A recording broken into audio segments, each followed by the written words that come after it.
All right, all right, all right, all right, all right, all right, all right. If you guys can hear me, type a one in the room. If you guys can hear me, type a one in the room. Let's get it in. Let's get it in. If you guys can hear me, type a one in the room. Let's get it in. If you guys can hear me, type a one in the room. Shalom, shalom, shalom, shalom, shalom. How's everybody doing? It's been a while since we went live, huh? It's been a while since we went live on here. I'm definitely going to ask if everyone can thumb up the video and please share the live. I'm definitely going to ask if everyone can thumb up the video and to please share the live. All right, all right. Where are we? Let's see. All right, that's good. That's good. That's good. Just waiting on more people to get it in.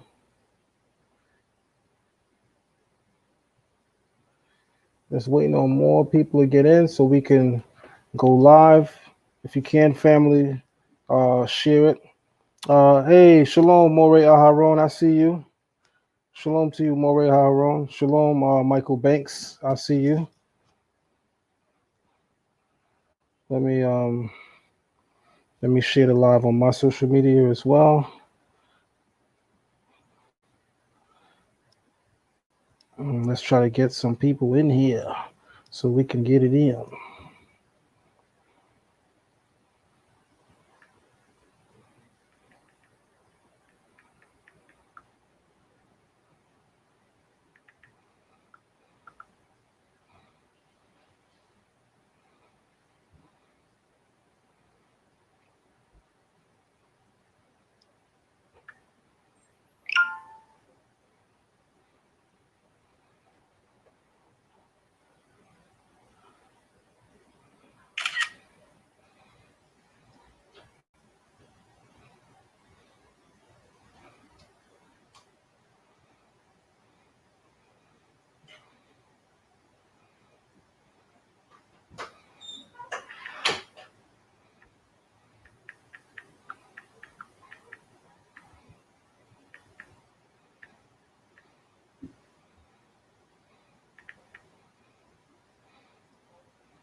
All right, all right, all right.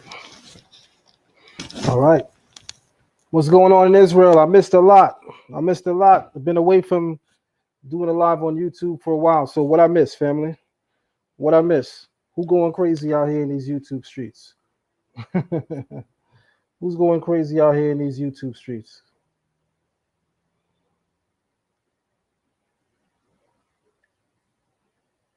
Who's in here?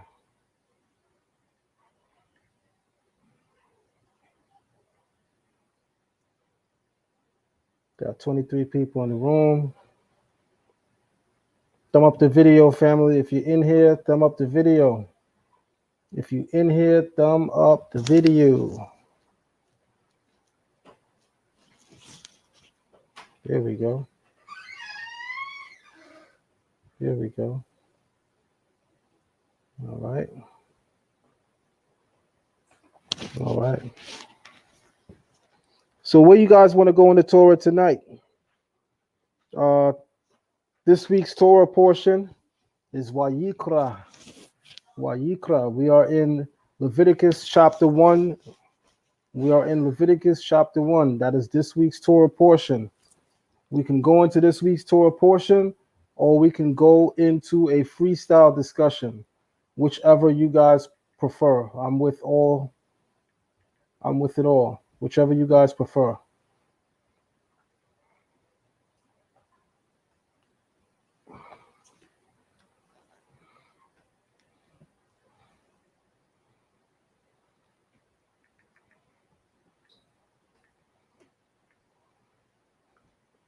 Go ahead, Amir.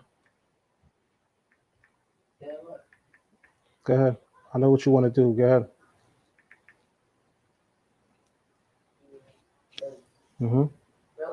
Just turn it on mute.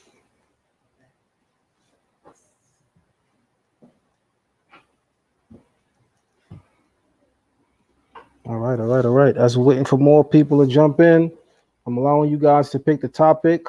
Tonight's Torah class is taking over YouTube. Tonight's Torah class is taking over YouTube. All right. So for those who all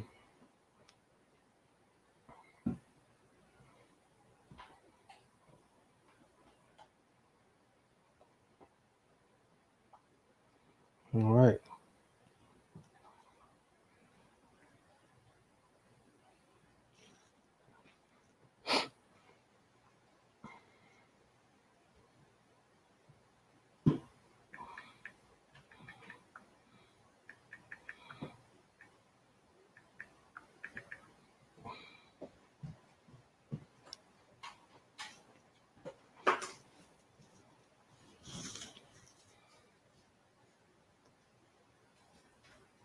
No, hey, what's up, Cedric?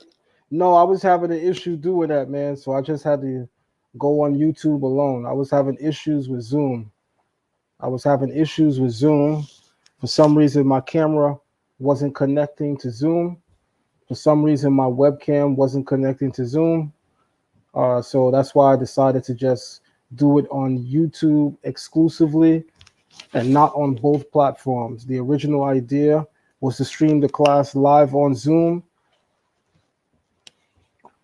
as well as YouTube, but for some reason my webcam wasn't connecting to Zoom. So where you guys want to take it tonight? Where you guys want to go? We can go into Leviticus 1, which is this week's Torah portion, and we can talk about the concept of the biblical sacrifices. We can bust them down, break them down to the bone gristle. What do you guys want to do?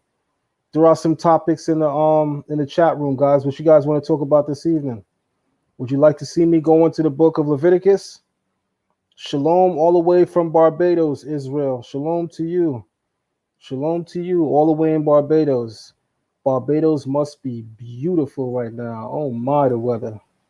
Oh my. Oh my. By the way, when is crop over? When are you teaching? When are you going to teach on reincarnation? Pesach, Passover? Okay. All right. Okay. Anybody else? Just waiting on you guys to throw some ideas out there. Hit me with some ideas so we can have fun with this. Where you guys want to go tonight? It's up to you. Hit me with some ideas and we can have some fun with this. If not, I'm going to be all boring and take y'all on a journey of my own. Or you guys can help to steer this ship. Let me know what you want to do. All right. All right. So, all right. Just going to remind everybody that if you're in here, please thumb up the video and share the live. If you are in here, please at least thumb up the video and share the live. Thumb up the video and share the live.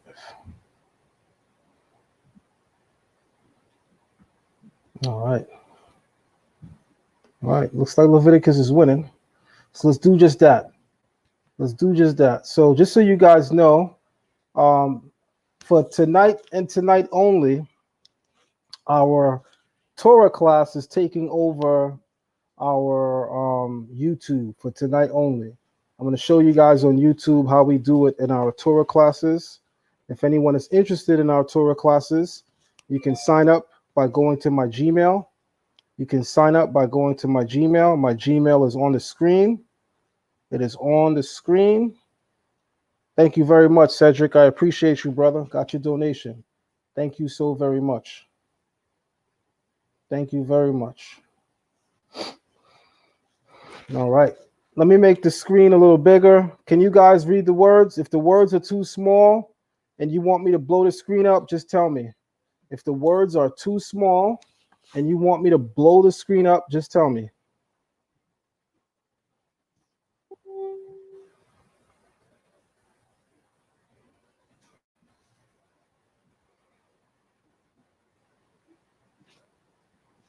Is that nice and big?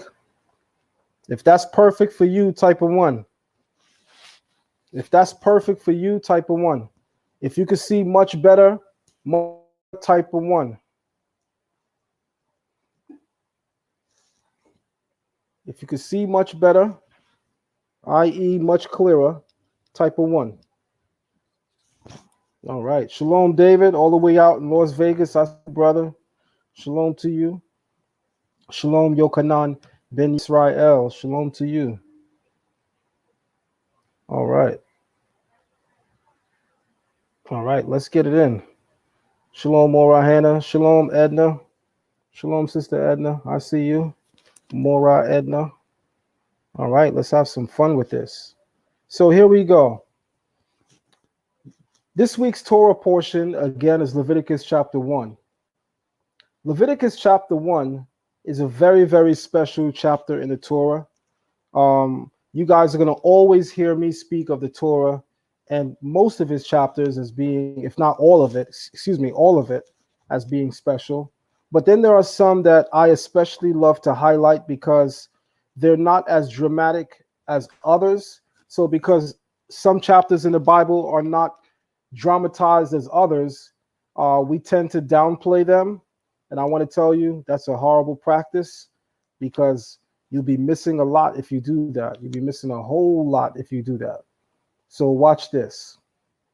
In the Masoretic text, of Leviticus chapter 1, you see here no difference or no variation in the Hebrew. However, if you were to look at a Torah scroll, which every Israelite should know, that when you're reading the Torah from a Torah scroll in a synagogue, there are no nekudot, no vowels, no Masoretic vowels whatsoever on a Torah scroll. But there are some functions on the scroll which are highly significant. The letter Aleph, which I'm pointing to, I'm hoping you guys can see my pointer. The letter Aleph, which I'm pointing to, and I'm hoping you guys can see my pointer. On a Torah scroll, it is written extremely small. Why is the letter Aleph in the Hebrew word Wayikra? Wayikra. The opening line for Leviticus chapter 1 reads, Wayikra el Moshe, Waydaber Yehovah, Elau, Me Ohel, Moed Lemor. With a little bit more speed. Wayikra el Moshe, Waydaber Yehovah, Elai, Me Ohel, Moed Lemor. Wayikra el Moshe, and he called to Moses. Waydaber Yehovah Elau, and the Lord spoke to him.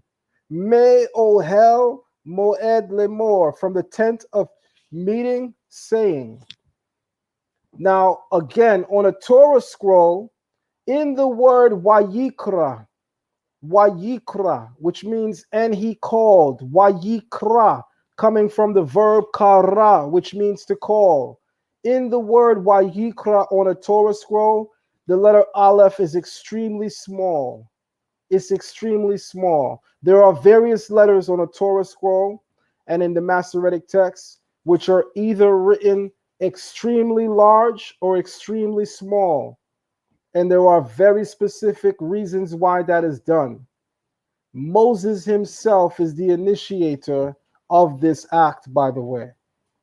And having said that, the reason why on a Torah scroll, the letter Aleph in the word Wayikra is especially small is because Aleph as a letter represents the Creator. Aleph as a letter represents the Creator.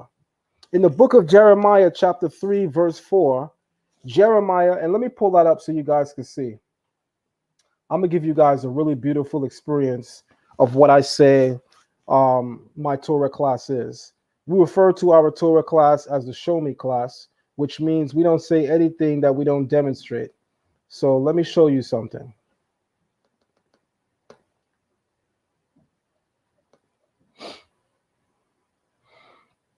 in the book of Yirmiyahu, Jeremiah, and the third chapter, chapter 3,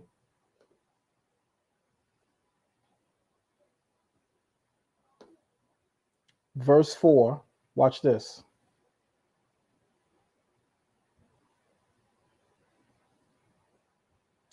In Jeremiah 3, verse 4, Jeremiah says in reference to the Creator, Halo me ata karat li avi aluf. I'm going to read that again. Halo me ata karat li avi aluf. What is he saying? I said, and you call unto me, Father, you are the guide, ne uri ata of my youth, ne uri of my youth. Jeremiah says in reference to the Creator that the Creator is the Aluf ne Urai. Aluf ne Urai, which means the master or guide of my youth. But this is a reference to the Creator. And the word used here is this word here, Aluf, which is the word or the Hebrew letter Aleph. So the Hebrew letter Aleph, it can denote an ox, which most Hebrews know. However, that's very basic. Going a little bit more intelligibly, the letter Aleph denotes teaching or a teacher. It also denotes in that respect a guide or a master teacher. So Jeremiah, in the book of Jeremiah chapter 3, verse 4, he refers to the Creator as the Aluf of his youth. That's the Hebrew letter Aleph as a word. That's the Hebrew letter Aleph as a word. He refers to the Creator with the term Aluf, highly significant, because this shows you how the letter Aleph, as used in the Torah, can be a reference to the Creator. This is why almost every single divine name in the Bible begins with the letter Aleph. When you break down the letter Aleph into its constituent parts, you actually see that Aleph is composed of let me show you. Let me show you what I mean. We're gonna teach tonight. We're gonna have fun with this. Watch this.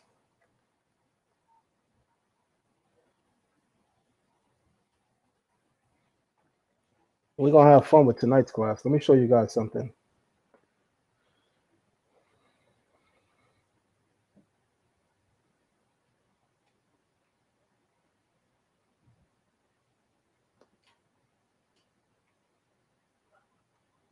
Okay. Watch this.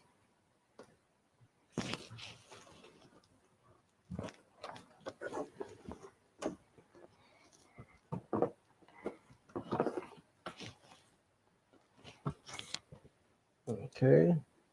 Let me do this and show you this. So look at this. You guys should be able to see this screen. There you go. Boom. That should be nice and big. That should be nice and big. So watch this. If we look at the letter Aleph, you'll notice that in the upper right corner of the letter Aleph is the Hebrew letter Yod. The Hebrew letter Yod. The letter Aleph is actually composed of 3 letters. That's 2 Yods and a Wav.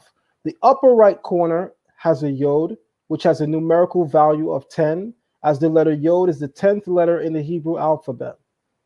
Then there is another Yod in the bottom left corner, and again, Yod is the 10th letter. So that's 2 10s or 2 Yods.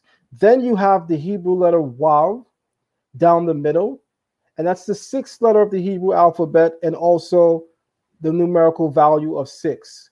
So the letter Aleph, when you break down its constituent parts, it's composed of 2 of the Hebrew letter Yod, Wav, which is 26.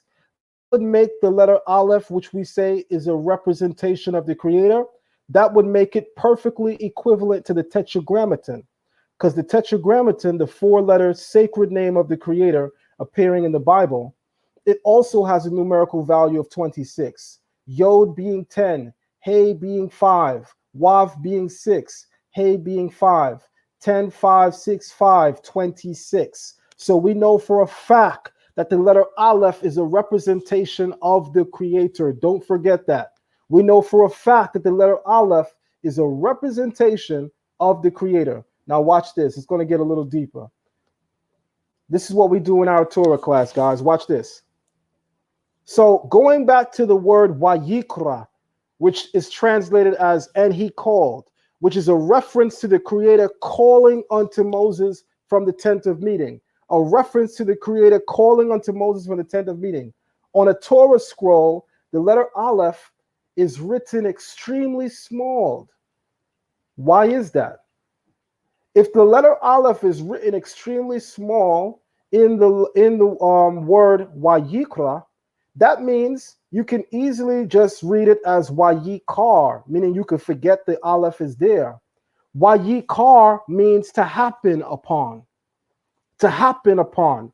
In reference to Balaam, in reference to foreigners that have actually attained Ruach HaKodesh, that the Holy Spirit spoke through, the Bible says that the Creator happened upon them.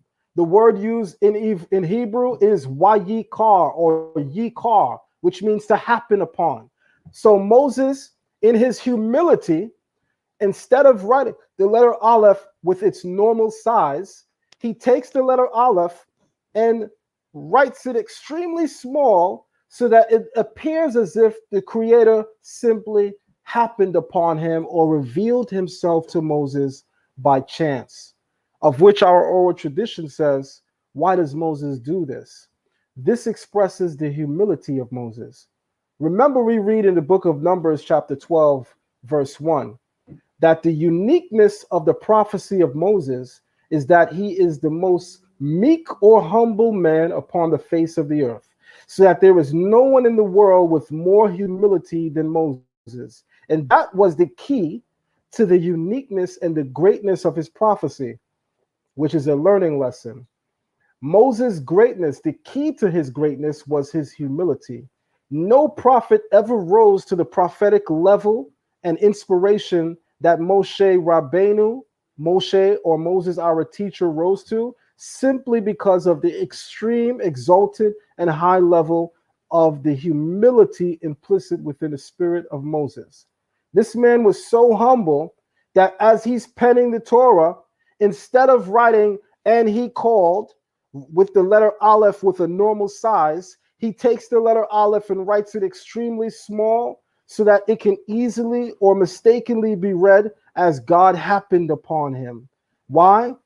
Because all throughout Moses' experience with God, he didn't think that there was anything so special about him that God would so choose to work through him. And because he knew that the spiritual plateau that the Creator put him upon, that would be the cause of envy among his brethren. That would be the cause of jealousy among his brethren, which would eventually lead to the cause of hatred that his brethren would have for him, as you see in the matter of Korach and his hosts when they challenge the priesthood and prophecy of Moses. Moses is so humble, so meek, that even though he is placed on the highest spiritual plateau, he still tries to find a way to make himself on the same level as everyone. I hope you guys know that in reference to the Torah, we say it is Hachayim Dabar. It is the living word. In reference to the Torah, we say it is Hachayim Dabar. It is a living word. What does that mean? Do not read the Torah like it's just some story that occurred yesterday, thousands of years ago. Know that the Torah is Hachayim Dabar. Hachayim, the living, Dabar, word. Know that the words spoken in the Torah thousands of years ago, yesterday, still apply today. What does that mean? My teacher, may his memory be blessed, Chief of Chiefs, Chief Naphtali, used to always say to us, the greater you are, the more humble yourself. The greater, and he would say it like this, the greater thou art, the more humble thyself. The greater thou art, the more humble thyself. As great and as powerful and as high of a spiritual plateau that the Creator placed Moses on, Moses made it his business to be accessible to people, whether they were the elite or the commoners. How many people in our community behave like that? You got some Israelites that reach a certain station in life. You want to talk to me? Make an appointment.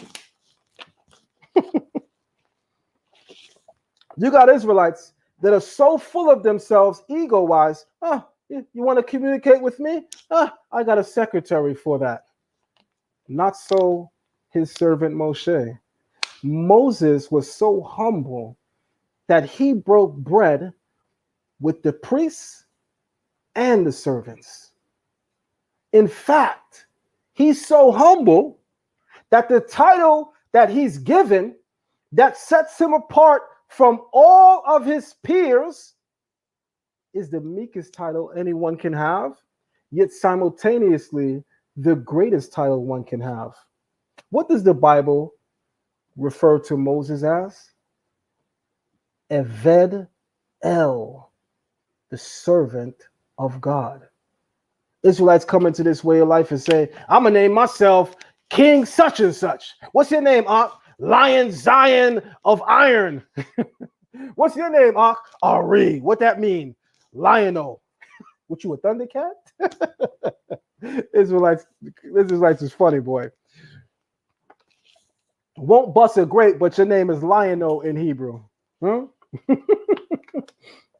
Won't bust a grape in a fruit fight, but you call yourself Lionel in Hebrew. Well, my friends, humility is the key to strength. Humility is the key to greatness. With all of the things that Moses did, with all of the amazing feats that God worked through him, the Torah recognizes Moshe as Eved El, the servant of God. I want to tell you guys, this is the highest title that we can assume. The highest title. And I'm telling you, with a little humility, we all could go really far, myself included. With a little humility, we all can go very far, myself included. Look at what the man Moshe or Moses was able to accomplish in his humility. With that being said, let's go further. The Lord called to Moses and spoke to him from the tent of meeting. Now watch this. And he says to Moshe, speak to the Israelite people and say to them, when any of you presents an offering, what's the word used, be'ivrit? When any of you presents a korban in Hebrew, korban, that's the word for offering. The Hebrew word for offering teaches us a lot about our spiritual dexterity, our ability to draw close to the Creator. The word for offering in Hebrew is korban, rooted in the Hebrew word karev. Let me see if I can highlight the word and show you the meaning. Let's see if I can highlight the word and show you the meaning live.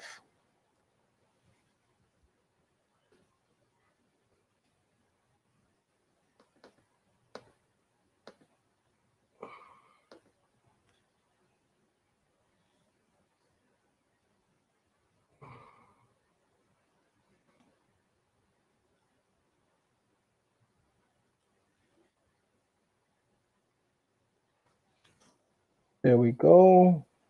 Let's try it again. And let's see. There we go. All right. Now, it's not going to show because my screen is very small. There we go. There we go. Let me make the screen a little smaller. I know you guys can't really see that. I'm hoping you guys can. Let me try again. This is a little difficult because, okay. This is the word right here in Hebrew, korban. Korban. The root of korban is spelled in Hebrew kuf resh beit. That's kuf or kof resh beit. What is so special about that? What is so significant about that? That spells the word kwarav or kwarev in Hebrew, which means to draw near. So the Hebrew word for offering means to draw near to the Creator, to draw near to the Creator.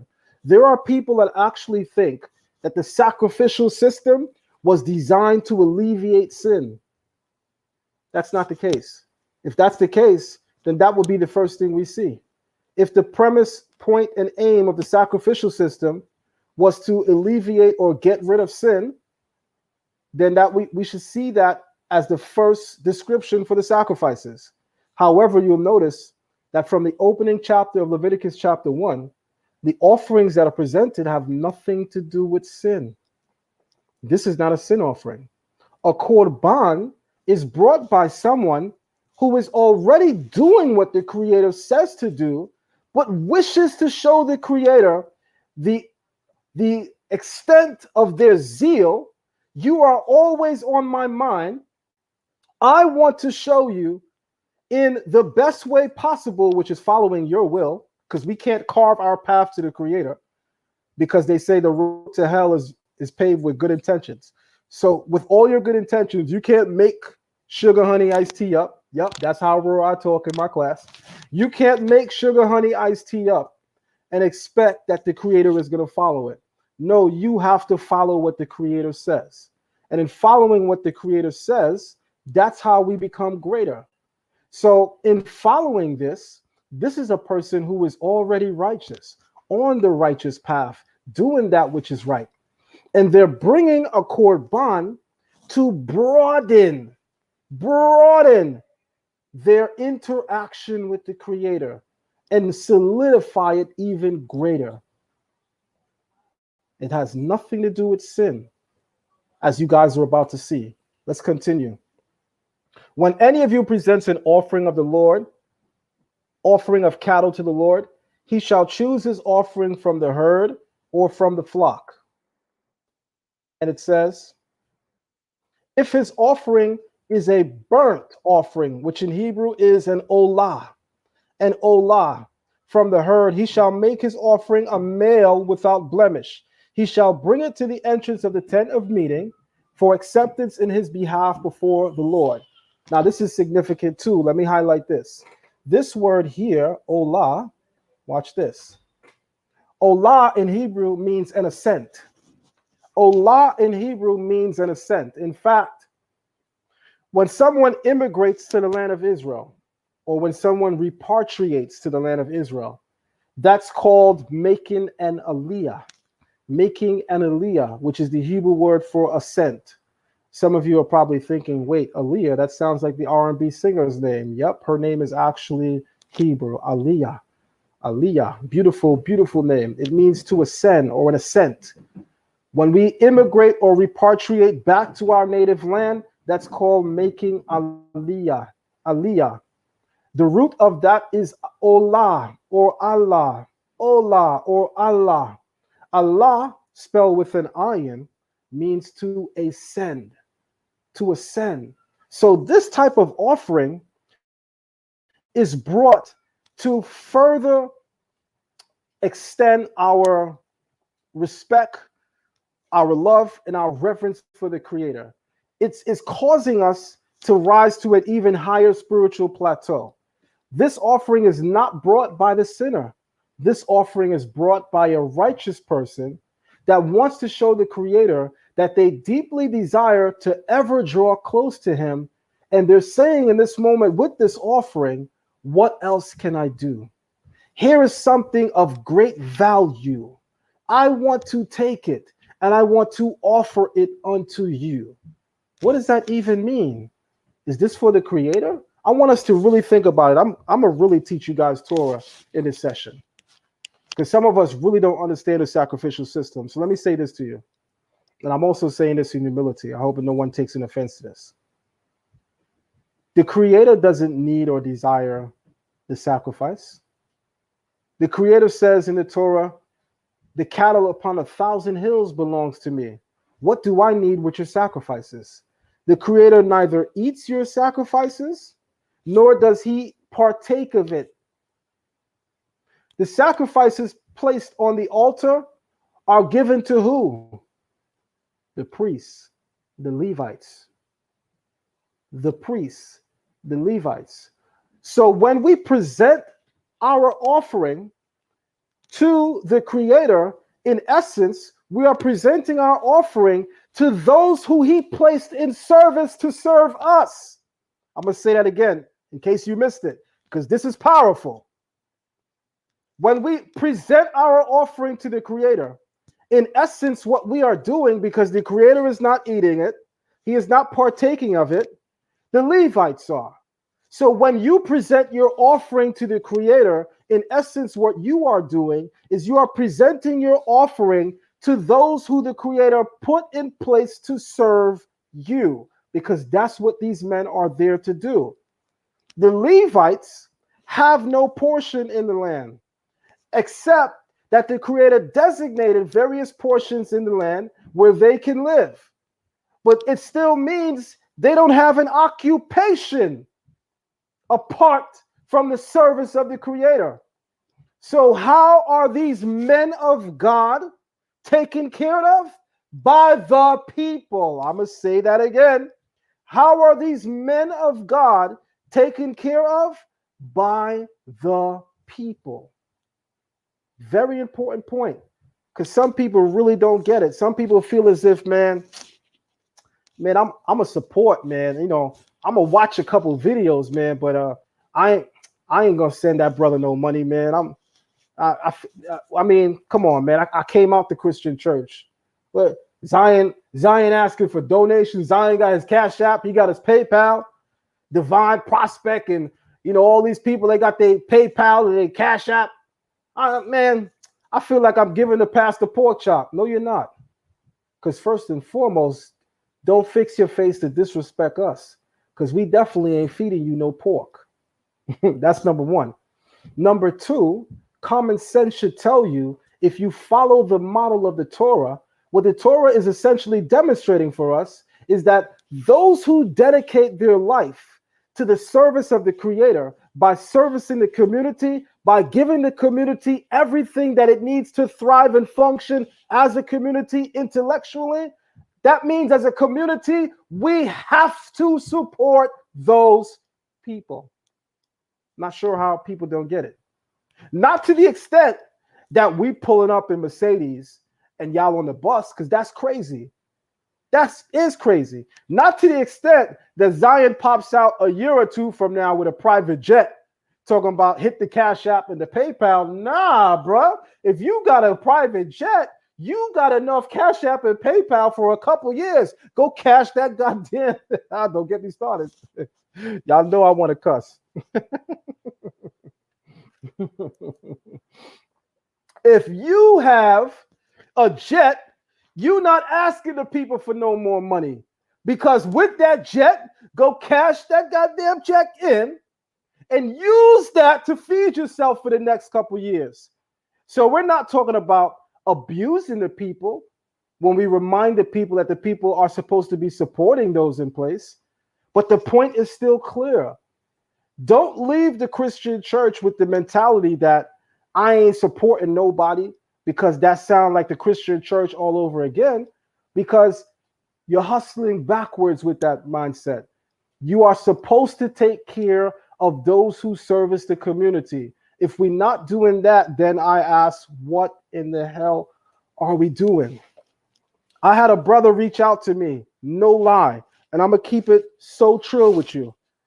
Brother reached out to me, Zion Lex, how much is your Hebrew classes? $300. How long is your Hebrew classes? Between 60 and 90 days. What you teach in your Hebrew classes? Biblical Hebrew, intermediate, advanced, an introduction to hieroglyphs, biblical Aramaic. Know what the brother told me? Nah, that's too much. Damn, Mark, you charging for classes? I'm going to still support you, but I didn't know you was gonna charge for classes.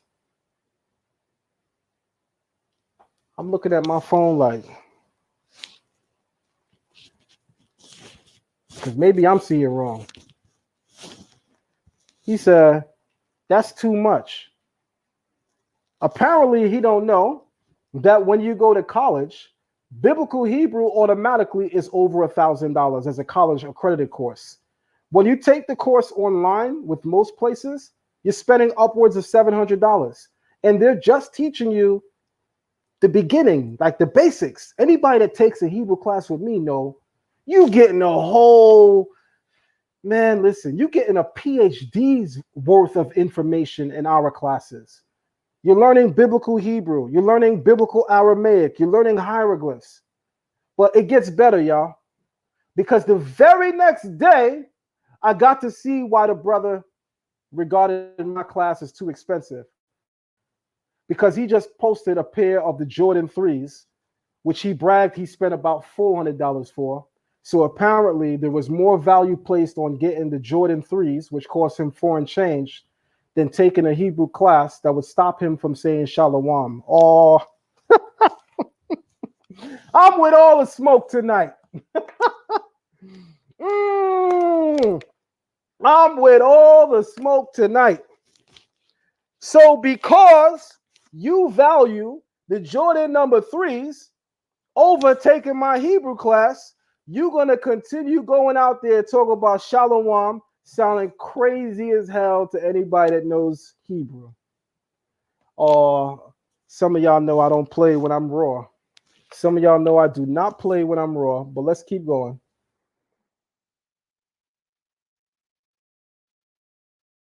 He shall lay his hand upon the head of the burnt offering that it may be accepted in his behalf. And it says, the bull shall be slaughtered before the Lord, and Aaron's sons, the priest, shall offer the blood, dashing the blood against all sides of the altar, which is at the entrance of the tent of meeting. The burnt offering shall be flayed and cut up into sections. Now watch this. When it comes to the offerings, once the Torah was given, all offerings are performed by Levites. All offerings brought before the Creator are performed by Levites. The ritual slaughtering, the ritual sacrifice is a priestly office and position. So I'm trying to figure out how in 2 or 3 weeks you're going to have Israelites going upstate New York, taking video of lambs that they slaughtering that they didn't raise. So time out. You're not a priest. At least you don't know you're a priest. You go in upstate New York. I'm going to deal with those local with me first. I'm going to deal with y'all first. You go in upstate New York and you going to go purchase, let's just keep it real, some white guy's sheep. Let's just keep it real. Not too many black farmers in upstate New York. And by the way, the videos that I see, y'all all posing with white guys at white farms. So you're going to go to some white guy upstate New York who's going to allow you to slaughter Bobby, you know, one of his sheep that he calls Bobby. The Torah says with regard to the Passover lamb that you are to raise that lamb, that the lamb is to come from your flock, and you shall look over it 10 days.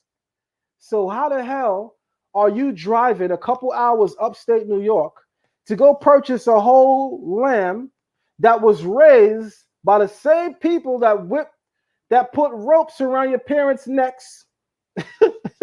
Do you guys really know? I mean, I want you to really think about this. Do you really know what this is synonymous to? Imagine that the offerings that we presented on Passover, we went and got from the Egyptians. Imagine we went and got from their flock. Imagine we were posting pictures with them. That's how y'all look when y'all going into these white farms, purchasing lambs in a rush to go on Facebook to show everybody that you partaking of the Passover, that all of a sudden now you kung fu whatever with your knife, you so perfect, you know exactly where to cut, how to cut, even though we know you don't know what the hell you cutting.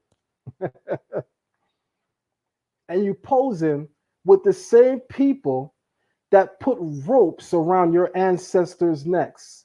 To which I ask you, how, Sway? Because the Torah says, number one, no sacrifices outside of the Jerusalem temple. Don't believe me? Y'all gonna get a Torah lesson. Watch this. Deuteronomy chapter 12, verse 1. Shout out to Principal, Chief Principal of Shema Israel. First person to bring this out to me. I don't know about everybody's experience, but to me. Shout out to Chief Principal of Shema Israel. He would make sure he drill this. How the hell you got an offering for God in the land of your captivity as in an actual sacrifice? How, Sway? Because once the Torah was given, it was clear where offerings are to be brought. But don't believe me. Look it up. Look it up. Principal, shout out to you, Chief Prince. Watch this. These are the laws and the rules that you must carefully observe in the land that the Lord God of your fathers is giving you to possess as long as you live on earth. You must destroy all the sites which the nations you are to dispossess worship their gods, whether on lofty mountains and on hills or under any luxuriant tree. Tear down their altars, smash their pillars, put their sacred posts to the fire, and cut down the images of their gods, obliterating their name from that site. Yep, we don't got no toleration for idolatry. Do not worship the Lord your God in like manner. If this was another time, I would take all of these verses and break them down to the white meat because there's a lot going on here. But because we're dealing with Leviticus 1, I'm just going to read this fast until we get to where I'm trying to go. But listen to this. Listen to verse 5. Again, shout out to Chief Principal of Shema Israel. But look only to the site that the Lord your God will choose amidst all your tribe as his habitation to establish his name there. There you are to go. And there you are to bring your burnt offerings and other sacrifices, your tithes, your contributions, your votive, your free will offerings, the firstlings of your herds and your flocks. How the hell you got an offering in Flatbush, Brooklyn? How the hell you got an offering in Opelika, Florida? How the hell you got an offering in Atlanta? How the hell you got an offering in Houston? Bruh, how the hell? How, Sway? But only to the place where the Lord your God will choose to place his name. Israelites need teaching. You got too many Israelites in the community that come in and after a month, I don't like the teacher. Why you don't like him? He told me I came late twice in a row, so I got to go somewhere. Why are you leaving that temple? I don't like the teacher. Why? Because he told me about myself. And what was wrong about that? You just came in. You fresh off the streets. Hold on. Let me show y'all something. Let me show y'all something real quick. Let me show y'all something.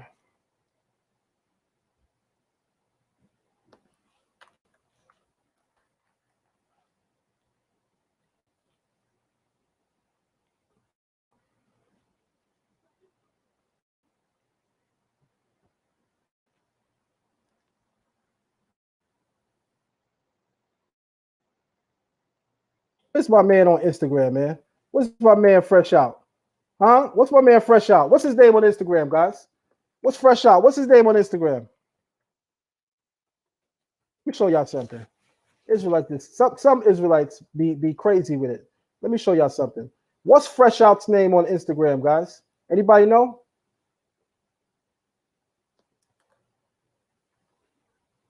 Anyway, for those who don't know, there's a guy that calls himself Fresh Out on Instagram. If anybody knows his name, Mr. Commodore, watch it. Watch this. Watch this. Let me show you what Israelites do. Let me show you what Israelites do. All right? Let me show you what Israelites do. Israelites come off the street. I'm going to keep it so trill with y'all. I'm going to keep it so trill with y'all. Israelites come off the streets no different than fresh out. And I'm keeping it real. That was me too. Fresh out. And what happens? We don't like the teachings. We don't like the teacher. So we hit in the street. Why you don't like the teacher? Oh, because he told me about myself. And what's wrong with that? You fresh out the streets. You need to be told something about yourself. We have to humble ourselves. When we don't like something that somebody says, that becomes the reason why now we got to go start our own camp and talk bad about others. That's the reason why you have in a 3-block radius, church, liquor store, Chinese store, camp A. Liquor store, church, Chinese store, camp B. Chinese store, liquor store, church, camp Z. You got all these different camps in a 3-block radius. They all say they call upon the true and the living God. You could walk around the block in 5 minutes and pass all 3 camps, but they're divided. Why they divided? Because I don't get along with Ak. Word? So you're going to go start something else? Yeah, I'm going to go start something else. How, Sway? You know you are literally commanded to be at peace with your brother? No, wait, hold on. I am? You know you literally commanded to be at peace with your brother? Wait, no, I am? Yeah, Sway, you are. The book tells you you are not allowed to make an enemy of your brother. What does that mean? By all means, you shall pursue peace with your brother. We got to do a lot of humbling of ourselves. Too many people coming off the street, come in a camp, super hyped for a month or two, maybe a year. Then they start figuring, I don't got enough shine. Then they start figuring, Captain so-and-so, he taking all the shine. Then they start figuring, priest so-and-so, he got his name out more than mine. Then they start figuring, but if I left and I started my own camp, Sarnetta might interview me. Let me tell y'all, the ego is a hell of a drug in the Israelite community. You will literally see Israelites with little to no knowledge start their own camp, own congregation, and go out and teach before they are fully taught themselves. And that's why the Israelite community is one of the most confused communities, one of the most divided communities, and simultaneously one of the most uneducated communities, even though we swear we got all the education because we know what Deuteronomy 28 is talking about. Well, I'm here to tell you, apart from the fact that you do know what Deuteronomy 28 is talking about, outside of that, you's a whole fool. When you are not fully learned, yet you going out trying to teach. How, Sway? How? You know how long it took me to step outside of where I was from to begin to teach separately apart from the organization I started with? Y'all want a round number? 23 years. All facts. Ask Chief Principal of Shema Israel. All facts. Ask our brother Chief Uzael of DCB. When did Zion step out on his own? 23 years later. When did Zion write his first book? 2015. How many years of Torah did he have then? Same amount of time, 23, 24 years. I met Israelites that woke up 2 years ago and hit me up on Facebook right now, literally right now. Hey, show me how you put out your book. Oh, why? Why? Oh, because I'm writing a book. On what? On the Torah. How, Sway? 2 years? Oh, man. Oh, man. How, Sway? You're not even fully learned yourself. You know what you're telling me? Your ego is so big and your brain is so small, and the two are such at odds that you think writing a book is going to automatically make you the HNIC in the community and can possibly land you that video with Sarnetta. Because for you, to be in the spotlight is the greatest achievement.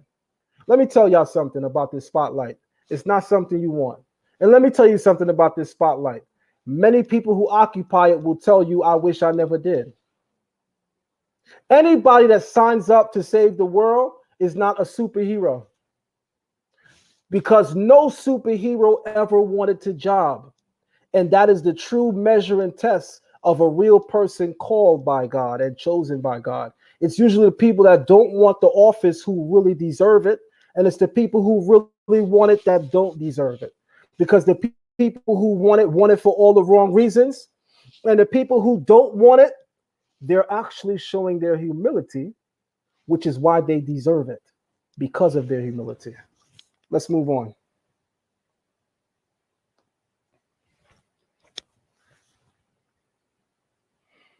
The burnt offering shall be flayed and cut up into sections. The sons of Aaron, the priest, shall put fire on the altar and lay the wood upon the fire. And Aaron's sons, the priest, shall lay out the sections with the head and the suet on the wood that is on the fire upon the altar. Its entrails and legs shall be washed with water. And the priest shall turn the whole into smoke on the altar as a burnt offering, an offering by fire, a pleasing odor.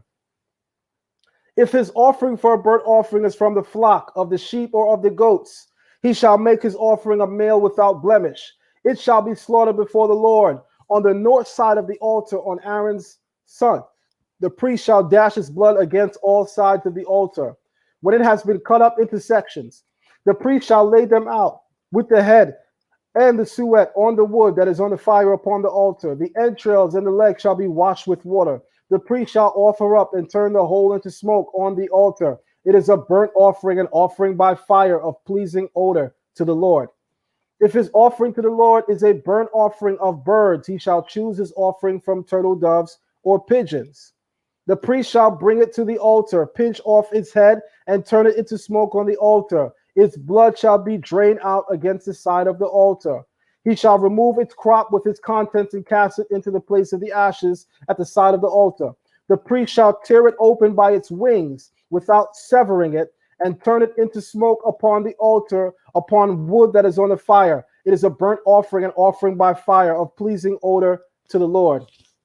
We read in the book of Genesis, chapter 26, in reference to Father Abraham, the Bible says that Abraham kept all of the laws of God. That's right. You mean Moses wasn't here? The law wasn't given on Mount Sinai? Yet the Bible records that Abraham kept all of God's laws? That's right. That's right. In Genesis chapter 26, verse 5, it says verbatim, inasmuch as Abraham obeyed me and kept my charge, my commandments, my laws, and my teachings. Powerful. How was Abraham able to keep all of the laws of the Creator before the law was given upon Mount Sinai? Remember, in Genesis chapter 15, the Bible says that when Abraham offered up the birds, let me show you.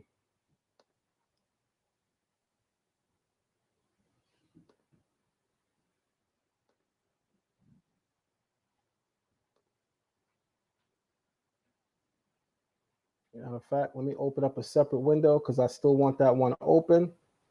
Let me open up a separate window because I still want that one open. Just want to remind the family, if you can, family, thumb up the video and share the live. We got 100 people in the building, so we should see at least 100 likes. Family, please thumb up the video and share the live. And please show your support by donating to this platform. Please show your support by donating to this platform. Here we go. We are looking at right now, where are we? Genesis 26, and we're now going to Genesis 15.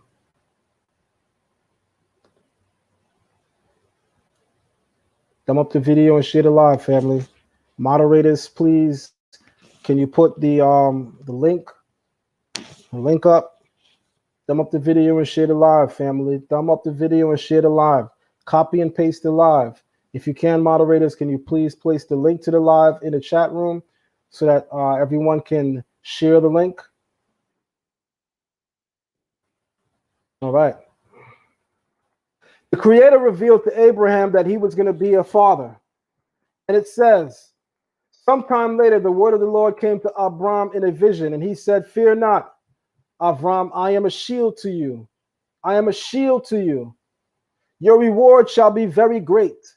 But Avram said, "O Lord God, what can I give you, seeing that I shall die childless, and the one in charge of my household is Damasek Eliezer?" Avram said further, "Since you have granted me no offspring, my steward will be my heir." The word of the Lord came to him in reply, "That one shall not be your heir, but your very own issue shall be your heir." He took him outside and said, "Look toward heaven and count the stars, if you are able to count them." And he added, "So shall your offspring be." I have a question. Let me show y'all how this Torah class go. Let me show y'all how deep we get. I have a question. In response to Abraham's inquiry that the heir that he currently has is his servant Eliezer of Damascus, the Creator says, "No, but one who will issue from your own loins will be heir." Of which you got to imagine, Abraham knows that Sarai, his wife, she's barren. So he, in his mind, he's like, "Wait, what's the Creator talking about? You're not giving me children through my wife Sarai." Then the Creator says to him, "Come outside, look toward heaven and count the stars, if you are able to count them. So shall your offspring be." My question to everyone in the chat room is, and watch this, why did the Creator take Abraham outside and tell him to look at the stars and count them? Somebody write it in the chat room. Let me check y'all temperature real quick. Oh, somebody done lied to y'all when they told y'all that Zion just knows Sumer in Egypt. Take my Torah class. I'm going to show you how the Torah is my real strength. I had to learn Sumer in Egypt in order to deal with the people who try to push that everything comes from Kemet. I had to learn Sumer in Egypt in order to deal with them. But my strength always been Torah. And if you come in my Torah class, you'll see that clear as day. So let me show y'all something. Why does the Creator, in proving to Abraham that his own seed, that he will have a son, that a son coming from him, not the steward of his house, but his own son, in trying to prove that point to him, why does the Creator take Abraham outside, tell him to look at the stars and count them? Somebody tell me. So we got over 100 Israelites in the room, so we should have some answers. Somebody tell me, why does the Creator tell Abraham? How about means to look onward? Abraham was dreaming. God gave him heavenly insight. All right. Habait. Okay, habait, which means to look. The brother said, just call me text says habait, which is this word right here. Habait means to look. Habait means to look. And he says that means to look onward, and Abraham was dreaming, and God gave him heavenly insight. Anybody else? Why did the Creator tell Avram to go outside and look at the stars? Talk to me, family. This is the ancient day. This is antiquity. I don't need you to walk into this with a modern lens. I want you to walk in this with the understanding of the ancient time. I also want you to walk in with a little understanding of history, because Josephus kind of gives you a hint of what's going on. Josephus tells us, before Abraham came into Egypt, what are the things that the Egyptians did not have a high knowledge of? Come on, talk to me. That's how you're going to find your answer. Josephus gives you a hint to this answer. There you go. Just Call Me Text says he was an astronomer. You damn right. Not just an astronomer, my brother, an astrologer. Abraham was into astrology? Duh.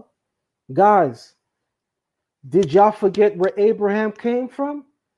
Abraham, according to the Bible, comes from Ur Kasdim. Ur Kasdim in Hebrew, or Ur of the Chaldees. The entire nation state are astrologers. His father, Terach, was an idol fashioner. That doesn't mean that he was simply a man that was good with his hands. You know, you can get a job today, you know, making vessels because, you know, you just got the skill set. You're good at carving things. In ancient day, the idol maker was first a person that had and possessed priestly knowledge of the idol he's fashioning. So Terach in our oral tradition is not someone who simply was a fashioner of idols, but he was a priest in the religious system of Ur of the Chaldees, Sumeria. Abraham can't be the son of a priest of the Mesopotamian spiritual belief, yet not know or be privy to those truths himself. This is why Josephus says, before Abraham comes into Egypt, Egyptians were not highly trained in the highest areas of math, science, philosophy, and yes, astrology. That's what Josephus says. Go and read the complete works of Josephus. Josephus says, before Abraham came into Egypt, the Egyptians were not highly trained in math, science, philosophy, and astrology. He said Abraham gave those higher traditions to them. Now, we're going to keep it real. We're going to keep it real. Because don't think for a single second that Egyptians didn't understand math and science. Certainly they did. The pyramids were built before Abraham got there. So they certainly understood math and science. What Josephus is talking about are esoterics within math, esoterics within science, esoterics within philosophy, and esoterics of astrology. That is what Abraham brought into Egypt. So going back to my verse, when the Creator says to Abram, look toward heaven and count the stars if you are able to count them, our oral tradition gives us the answer for what's going on here. Abraham saw through astrology that he would not have a son. But what did you forget, Avram? What did you forget? Avram was so skilled in understanding the planetary alignments and the truths that they convey, because don't think for a single second, Israel, that astrology is not an actual science, that it's not real. Remember, Balaam used it to predict the birth of David. Uh-oh! Don't act like astrology is not a science. Balaam used it to predict the birth of King David. Hello! Come on, Israel. Talk to me. When the Creator tells us that we shouldn't do it, it's because we have Him to rely upon. Not that it's not a science, because it's definitely a science. Oh, y'all gonna get some work today. When the Creator prohibits us from astrology, it is not because it's hocus pocus and fake. It's because we have an open line to Him. We don't have to go through the stars, but the nations do. In fact, if you want me to drop some real science to you, I could show you in the Bible where God said He gave the sun, moon, and the stars to the nations. I can show you right now, Akshaw, right now, Akshaw. I can show you right now in the Bible where God said that He gave the sun, moon, and the stars to the nations. And He means it in the sense of the knowledge of the sun, moon, and stars, meaning the knowledge of planetary alignments, because that is what they use to get close to the divine. But you got a direct line to the Creator. You don't have to go through that. But some of y'all don't believe me. So if y'all want to see the verse in the Bible, type a 1 in the room and we're going to go right now. I'll show you right now, because some people, I've heard Israelites, Israelites swear they be teaching, boy. And sometimes I'll be watching and I'll be like, when you do something that's just stupid and an elder look at you and do this? Let me tell you, boy, some of these YouTube channels I'll be watching, some of these Facebook posts I'll be reading, I look at it just like this.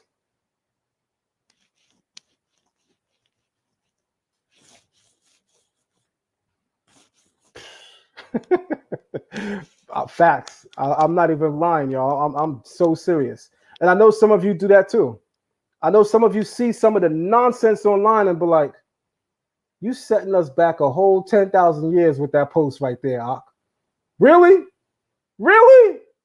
Matter of fact, I'm deleting you. People not going to know I talk to you. Deleted. All right, watch this. I'm going to show you right in the Torah where the Creator said he gave the sun, the moon, and the stars to the nations. He apportioned it to them. So we running around talking about astrology is fake. Astrology ain't real. Who told you that, bro? Where you got that from? Oh, it's real. Oh, it's real. But it's not for you. It's not for you.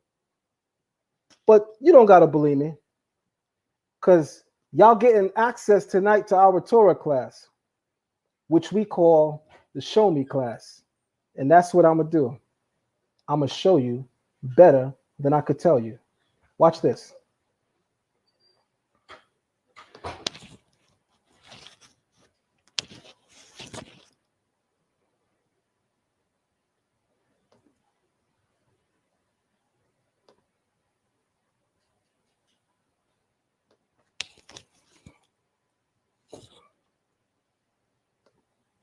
And we doing this one night only, guys. This is as an impetus for those of you who are curious about my Torah class. We're doing this one night only to show you what we do. After this, we going back to Zoom with it. But for one night and one night only, I'm going to show you how we give it up in our Torah class. Watch this.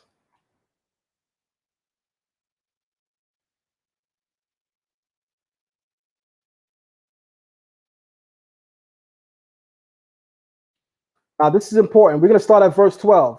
We're going to start at Deuteronomy chapter 4, verse 12, which reads, hallelujah, the Lord spoke to you out of the fire. You heard the sound of words, but you saw no shape, but heard only a voice. Very important. Stop making men gods. Huh? Stop making men gods. Huh? Stop praising men like you would praise God. Stop worshiping man like you would worship God. You saw no shape nor form. God is not a man. He is incorporeal, without shape, without form, without similitude. There is nothing, and I mean nothing that you can compare him to, that he should be equal to it. Are you hearing me?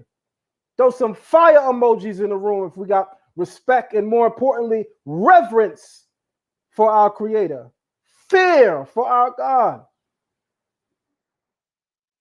Moshe said, he declared to you the covenant that he commanded you to observe, the 10 commandments, and he inscribed them on the 2 tablets of stone. At that time, the Lord commanded me to teach you laws and rules for you to observe in the land that you are about to cross into and occupy. That goes back to my point, Israelites. We can open the Torah, huh, and find all 613 laws. We can open the Torah and we can find all 613 laws.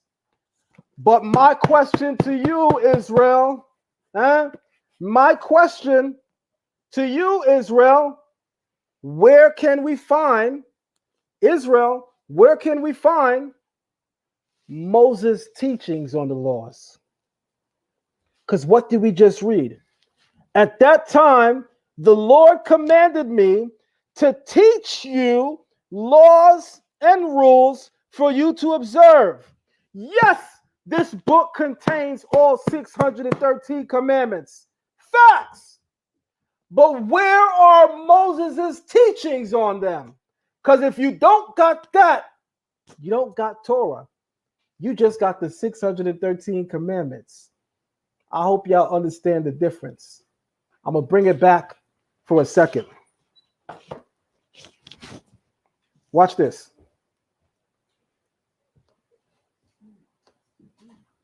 We just read in Genesis chapter 26 that the Creator said, Abraham kept, watch this, Abraham obeyed me and kept my charge, my commandments, my laws, and my teachings. Wait, hold on. He said, Abraham kept my charge, my laws, my commandments, my decrees, and my teachings. Wait, time out. I thought the commandments are the Torah. You mean the word Torah don't mean law? Uh-oh. You mean the word Torah don't mean law? Uh-oh. The word Torah is perfectly translated right here. And that means teachings. Teachings. There's this word, mitzvotai. That's commandments. There's a difference between mitzvotai, my commandments, or mitzvot, commandments, and Torah. Mitzvot or mitzvah, commandment, that simply refers to the commandments that God gave. Torah refers to the teachings on those commandments. You can open the Bible all you want, and you can locate all 613 commandments.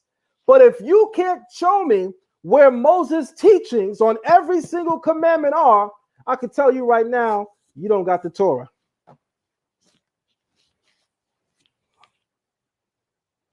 And in case you're not catching on, in case you super slow, and this is not to anyone directly, because we got a lot of people on the outside that be looking and don't want to type. They in here, but they don't want nobody to know they in here. So I'm speaking to those because those are more likely the people who super slow. That's why they're on the outskirts, because they don't want us to know that they're in here. They really creeping, right? So watch this. The Creator says Abraham kept all his laws before it was given on Mount Sinai. The laws given on Mount Sinai were written down. The laws that Abraham got were not written down. So wasn't the law that Abraham had the oral Torah? Woo! You're going to get this work tonight. You're going to get this work tonight. Hello? Abraham never had no written commandments. Abraham had an oral Torah. So how are we acting like we don't understand basic arithmetic? Because this really is 1 + 1 = 2. It ain't nothing crazy, I'm saying. The first form of commandments given to man was oral. Hello.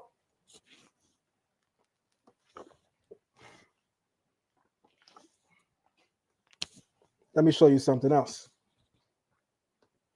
So, Abraham understood astrology. And through astrology, he saw that he wouldn't have a son. So the problem with astrology is that, sure enough, it is a science and you can see things, but it's not an ispak leria. It is not an ispak leria. That's an Aramaic term. Oh, I'm going to share some Jews with y'all tonight. I'm going to give y'all a little Kabbalah. Abraham did not see through what we call an ispak leria. What is an ispak leria? It's an Aramaic term for a clear lens. A clear lens. Ispak leria in Aramaic is a reference to seeing prophetically through a clear lens. When the Creator reveals himself to his prophets, in Aramaic, the vision is referred to as an ispak leria. It's always clear. They see perfectly into the will of what the Creator desires that they see. Astrology is all cloudy. Yes, they can see some things, but they can't see all. The Creator limits how much the nations have access to via astrology. But you, Israel, with your prophets, you see through what is called the Ispak Leria in Aramaic. You see through the clear lens. You are speaking, you are seeing a very clear image, a very clear picture. Whereas divining through astrology, divining through a crystal glass, divining or conjuring through any means other than prophecy is not a clear lens. It's all fuzzy. You're seeing, but you're not seeing. Imagine trying to watch your favorite game through a foggy lens. That's what it's like using astrology. Imagine trying to watch your favorite movie through a TV that's all fuzzy. That's what it's like divining through means other than going through the Ruach HaKodesh, the Holy Spirit. Or what we teaching tonight. I hope I'm giving y'all some jewels. And more importantly, I ain't Leroy. And there's nothing special about me. Because all I'm doing is giving you what your ancestors been teaching. I'm relying upon the oral tradition when I teach you. Leroy just making sugar, honey, iced tea up. And I promise you, that's what Leroy doing. He just sitting there making stuff up. Let me show you the verse in Deuteronomy. I don't want to forget. Where's my Deuteronomy reference? So watch this.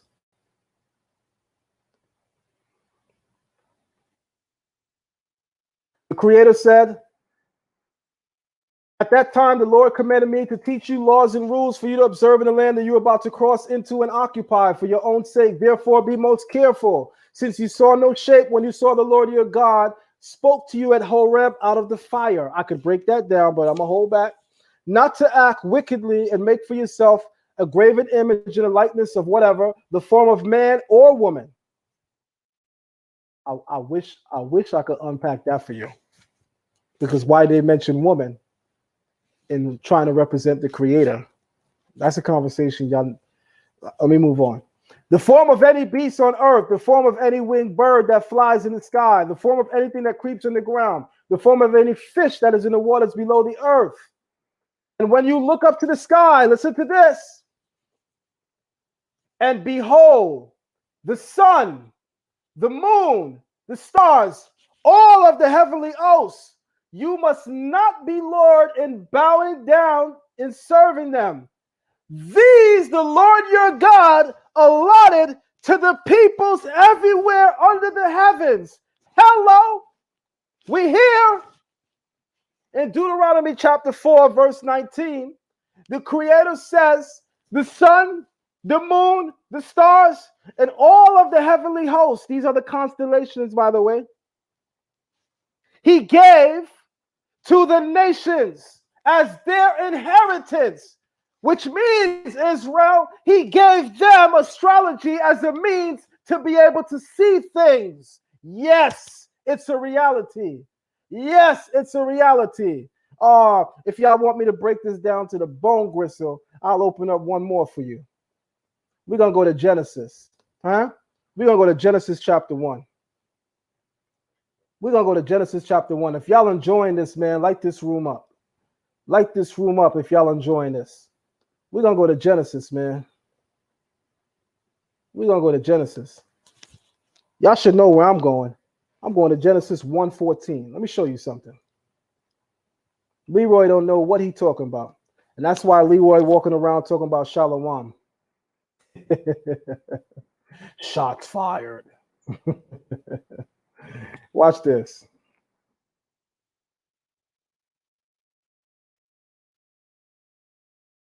The Creator says in Genesis chapter 1, verse 14, God said, "Let there be lights in the expanse of the sky to separate day from night."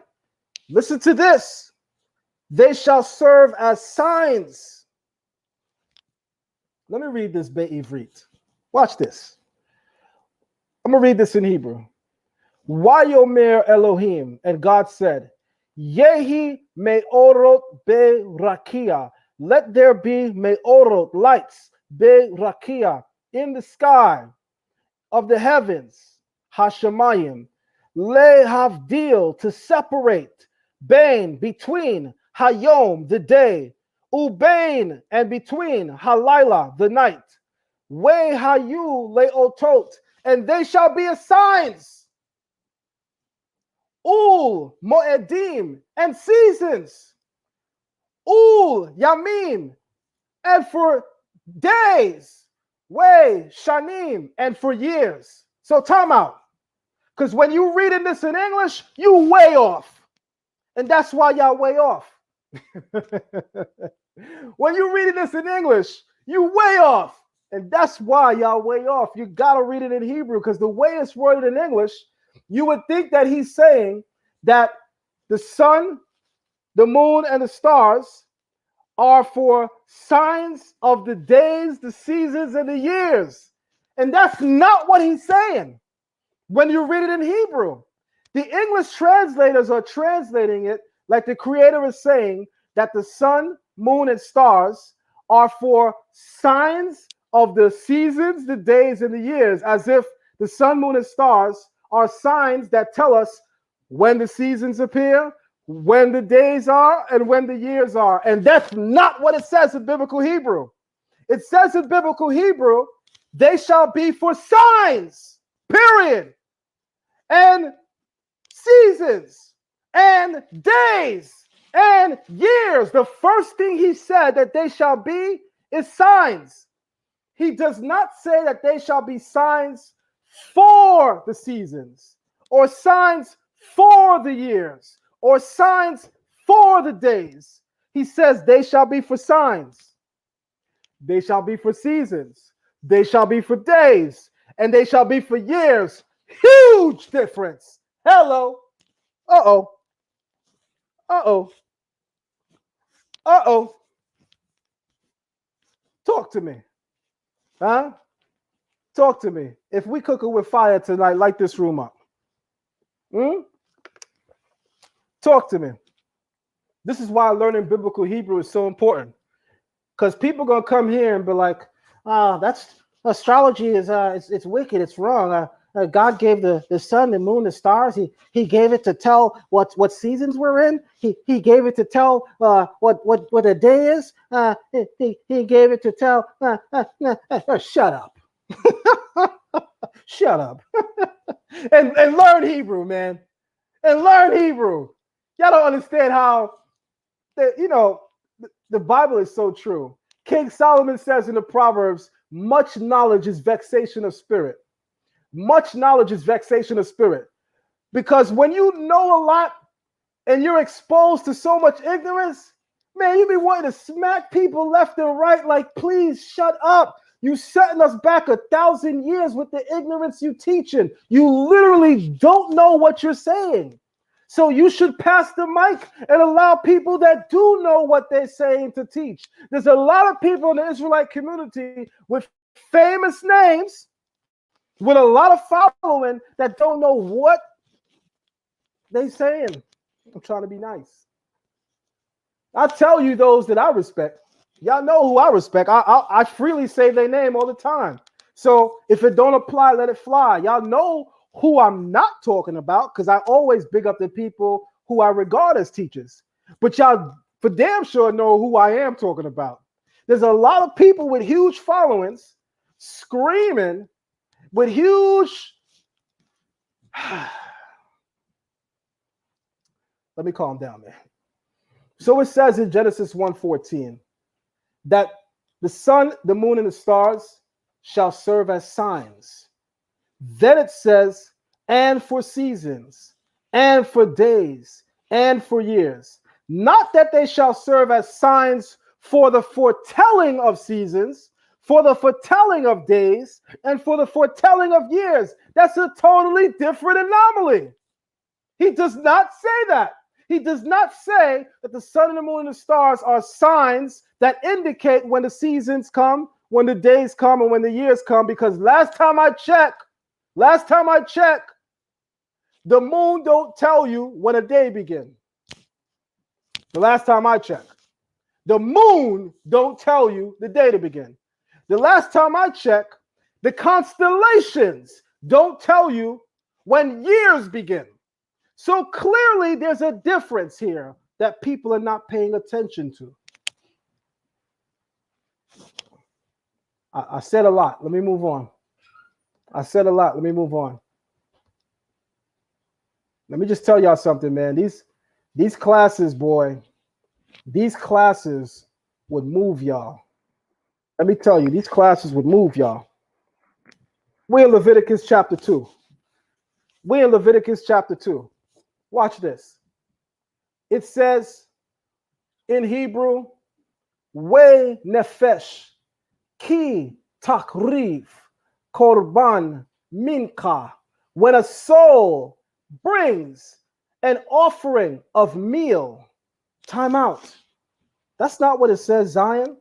It says when a person presents an offering of meal. No, it don't. Yes, it do, Zion. It says right here in English, when a person presents an offering of meal. That's what it says, Zion. No, it don't. That's what it says in English. And that's why you need the word Hebrew. The Hebrew word is nefesh, which is one of three words for soul in the body. Nefesh, ruach, neshama. Nefesh, ruach, neshama. Nefesh, ruach, neshama. Nefesh means soul in Hebrew. And the Torah says when a soul presents an offering of meal, this is the only offering in the Bible that's prefaced this way. My question to you is, why does the Torah word the meal offering as such? By the way, I'll help you a little bit with the answer. The first order of offerings were the burnt offerings from the herd or from the flock, the bullocks, the sheep. Everyone can't own bullocks, sheep, herd, and cattle. Not everyone had the resources for that. I want you guys to really think in ancient time. Don't think today like I got my stimmy and I could go cop me a couple oxes. Yo, ox, yeah. How you get all them sheep? I got my stimulus. Let me tell y'all something. In the ancient day, to have a whole herd of flock is to make you a rich man. Notice in the Bible, Abraham does not become rich because they sent him a stimulus check. Abraham does not become rich because he got fiat currency. Abraham becomes rich because of the resources that God gives to him. The cattle, the herd, the flocks, the land, which produce all the mineral resources. This is what made people rich in ancient day. So people who didn't have those things were poor. If you don't have herd, cattle, sheep, and flock, you are among the poor. So watch this. What happens when you're poor and you can't afford to bring an ox, a sheep? You don't have cattle. You don't have herd. What can you bring? The Creator leaves no man out. Those people bring an offering of meal. What is meal? That's ground cereal. That is ground cereal. Flour or grounded cereal, if we want to use old English terms. And anybody could bring that. That's the poor man's meal. Anybody could perform that. To this day, I drink and eat cornmeal porridge. Facts. and I love it. It's a huge staple in the Caribbean, and that's just ground flour, cornmeal, period. That's right, Moray Jamal. You know about that cornmeal porridge. That's right. So watch this. In reference to the offering of a poor person, the Creator says, when a nephesh brings a meal offering, the person who brings from the sheep, the cattle, the herd, that's just a regular person. But the Torah regards the poor person that does not have. When you don't have, yet you still find something to give to God, the Creator considers it as if you offered your soul. And that's why it says, when a soul presents a korban mincha, an offering of meal. Because when you don't have and you give, it is as if you are offering your soul to God. So I want to educate you in this moment to show you that this is actually one of the highest offerings that you actually can bring. Because to not have and still find to give is the greatest blessing that you are drawing into your life. Because there are people who have and still find excuses and reasons not to give. So imagine not having, as a lot of us don't, but we know I gotta give to God. How do we give to God? God don't use your fiat currency. God is not eating the offering. So we go to the Proverbs, which says, lending to the poor or giving to the poor is as giving to God. How do you give to God? God don't need fiat currency. You can't throw coins at God. God don't need your stimulus check. He don't need your sheep, your cattle, your herd. But it's the people who are going to be partaking of those things. Imagine a person not having, yet still finding something to give to the Creator, their last. I promise you, the person who's rich, that apportioned some of that which they had and gave it to God, is nothing in comparison to the poor person who took their last and gave it to God. That person's offering is as if they offered their very soul. And that's the reason why the Torah describes this person's offering as when a nephesh brings an offering, because it's as if you're bringing your soul. I hope y'all see that we don't be playing in our classes. Let's move on.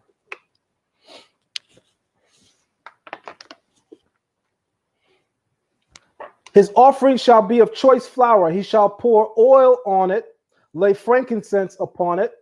Watch this. And who's he giving it to? Remember, God ain't eating it. So who is he giving it to? How the hell we just get to the Weather Channel? What I just did. All right, let me get back to where we was. Sorry. My computer acting up. Whenever I got to make my screen this big, my computer start acting up.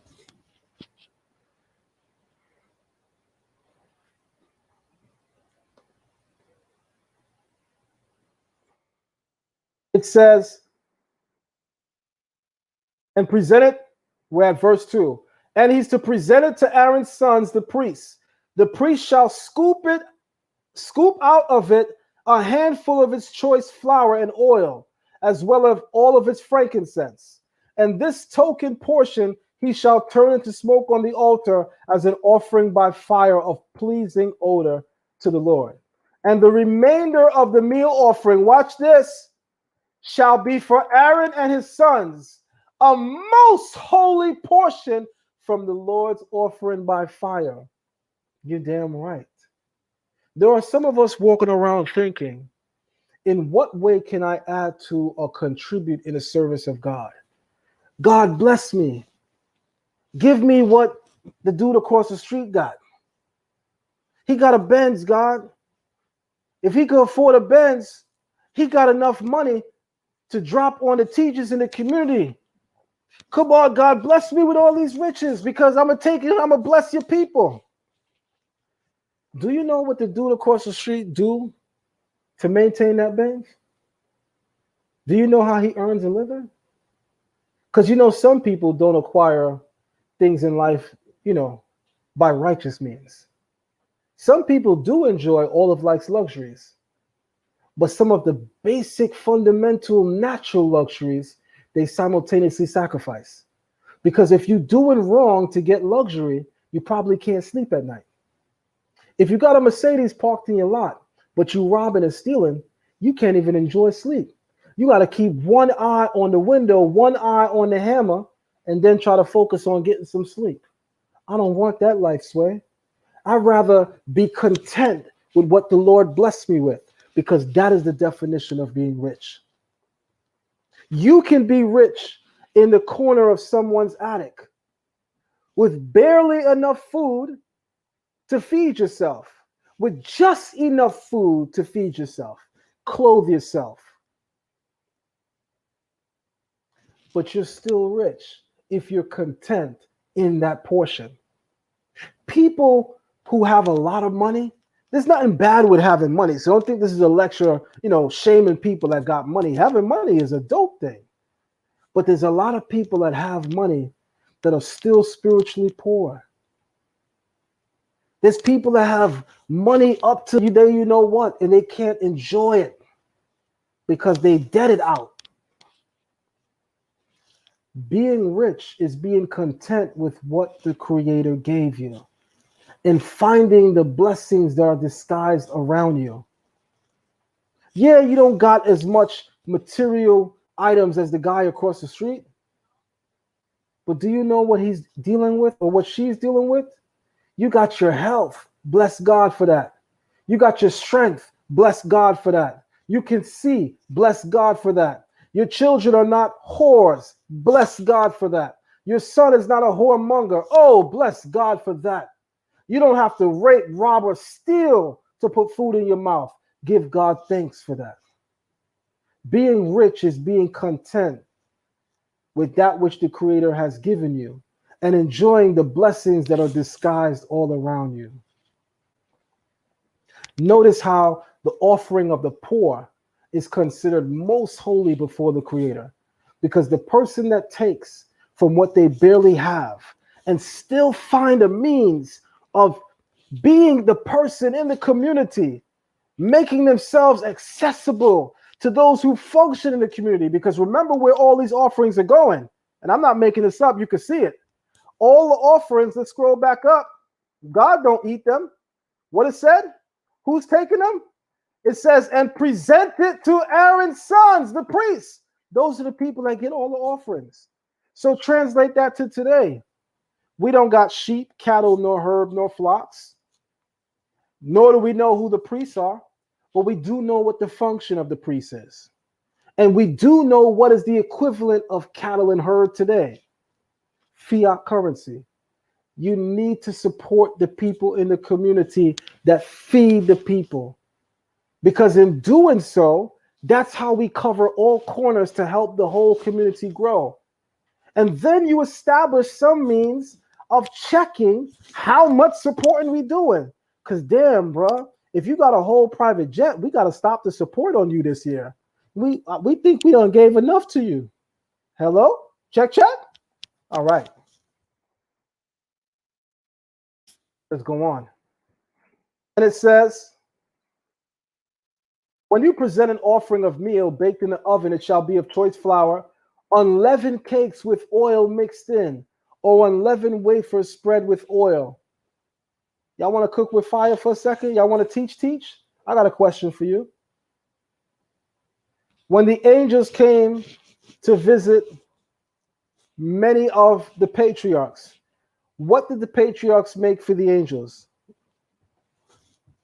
Talk to me, Israel. When angels in the Bible, Malachim, when they made visitation, when they came to visit the patriarchs, what did the patriarchs make for them? Does anybody know? By the way, I want to remind the community to please thumb up the video, and share the live. We literally have over 100 people in the room. So family, let's please get those likes up. Let's please get those likes up. I'm dedicating a lot of my time. So please support every which way you possibly can. It's not easy to do this. I've been teaching since 6 o'clock. Truth. My 6 o'clock class is in here right now.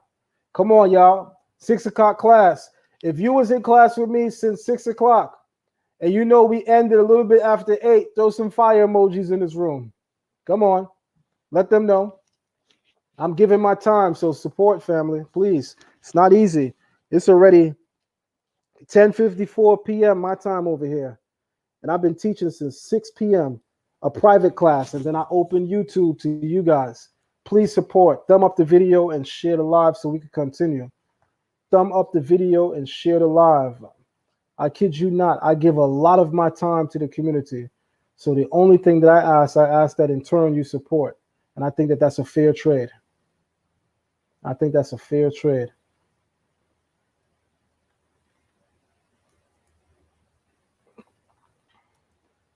I also ask the family to please support the platform. We have our Cash App posted. We have our PayPal posted. Family, send your love. I ain't asking you to send me your stimmy, although you could hit me with a stimmy. I'm not asking you to send me a stimmy, although you could hit me with your stimmy. I'm playing. You can send whatever you want, man. Send whatever you want. Something is something, but nothing is definitely nothing. Nothing is definitely nothing, but something is something. Help to support the platform. It is not easy to do what we are doing. Help to support. There's a lot of time. You can support by joining my Patreon. All of the information is on the screen. My PayPal, my Cash App. Show your support, family. Let's show our support. Let's show our support.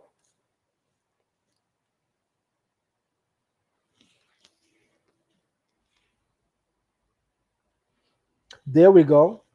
Keisha Marshall said, unleavened bread. Absolutely. Unleavened bread. Thank you very much, Northern Bell. The link to the Patreon is right in the chat room, guys. The link to my Patreon is right in the chat room. If you guys want to join my classes right now, you can sign up for my Biblical Hebrew course. And if you join my Patreon, you will automatically gain access to my other 2 classes free of charge. But you must join my Patreon first. If you join my Patreon, you can get access to 2 of my classes for absolutely free, but you must be signed up for at least 1. You must be signed up for at least 1. All right, you must be signed up for at least 1. Show your support, family. Support the platform. Do not let all these other platforms outdo us. Do not let all these other platforms outdo us. Thank you, Terrence. Thank you, Aaron. I see you. Thank you so very much. Thank you, Sean. I see you too. Thank you. Thank you. So to answer the question, you notice that unleavened wafers were made. Unleavened wafers were made for the visitation of angels upon the patriarchs.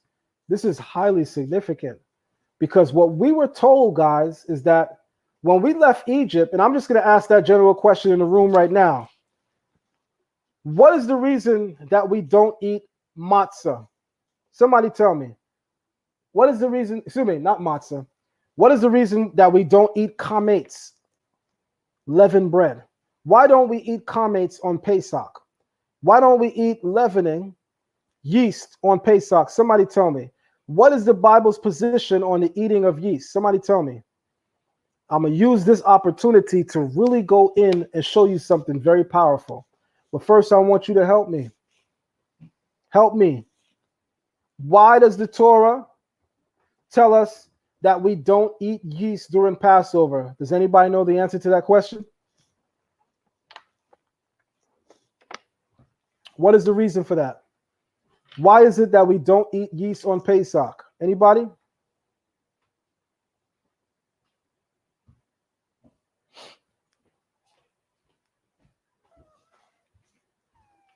Put your questions right in the chat room, family. Put your questions right in the chat room. Why is it that we don't eat yeast on Pesach? Doreen said, because we left in a hurry. All right. Doreen said, because we left in a hurry.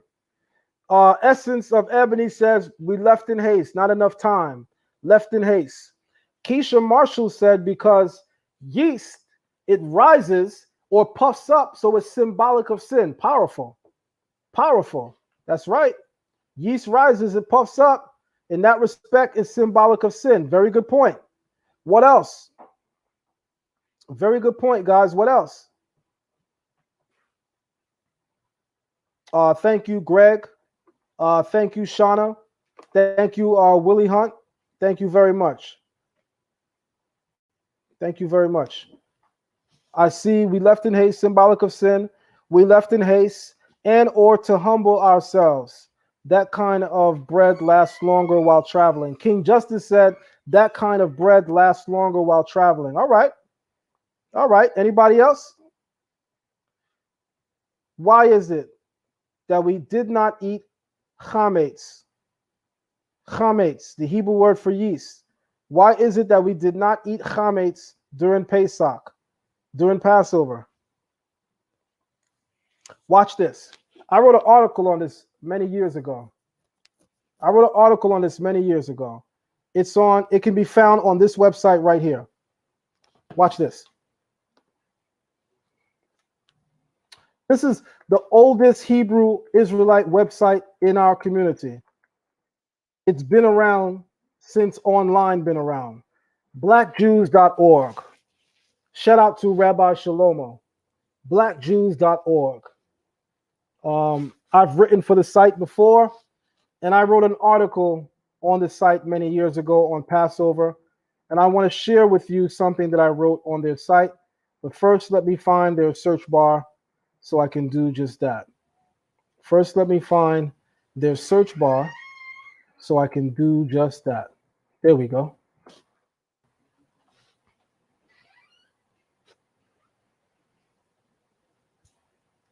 You can type in Avdiel Ben Levy. You can type in my name, Avdiel Ben Levy. They spell it with a Y on their site. You can type in my name, Avdiel Ben Levy, and you'll see an article that I wrote on Pesach or Passover. You'll see an article that I wrote on Pesach or Passover a while back. Where is it? Let me see.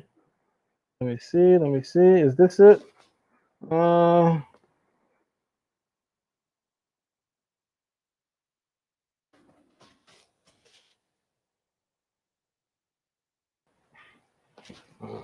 Give me a couple seconds. Let me find it for you. I want you guys to see this article really quick. There we go. I wrote an article on blackjews.org a couple of years ago. Again, shout out to Rabbi Shlomo. Shout out to Rabbi Shlomo of Beth Elohim in Queens,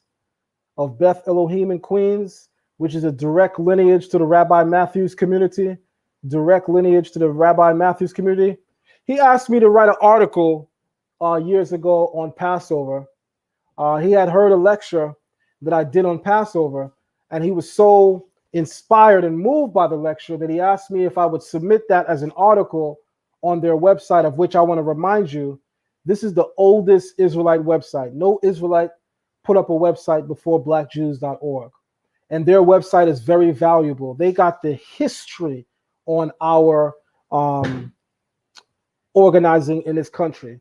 There's a lot of history on this website, guys. Make use of this website, blackjews.org. Anyway, let me read to you the article that I wrote. The article is entitled Passover, a Linguistic Analysis by Moreh Avdiel Ben Levy, which you guys know, that's my Hebrew name. You guys know when I author books, I go by Avdiel Ben Levy. You know, when I write books, I go by Avdiel Ben Levy. Those of you who have my books, you know I'm Avdiel Ben Levy. All right. So watch this. Let's read the article and let's see. Let me make it nice and big because I want you guys to be able to see it for yourself. And okay, that's too big. That's too big. How am I gonna do this?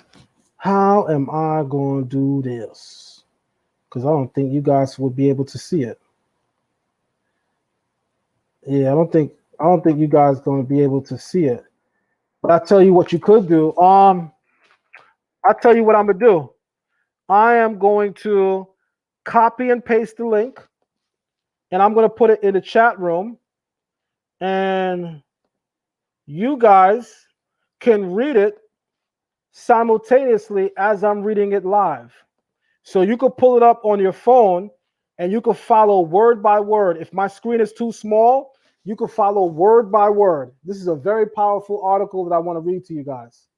So powerful that, you know what? Let me do this.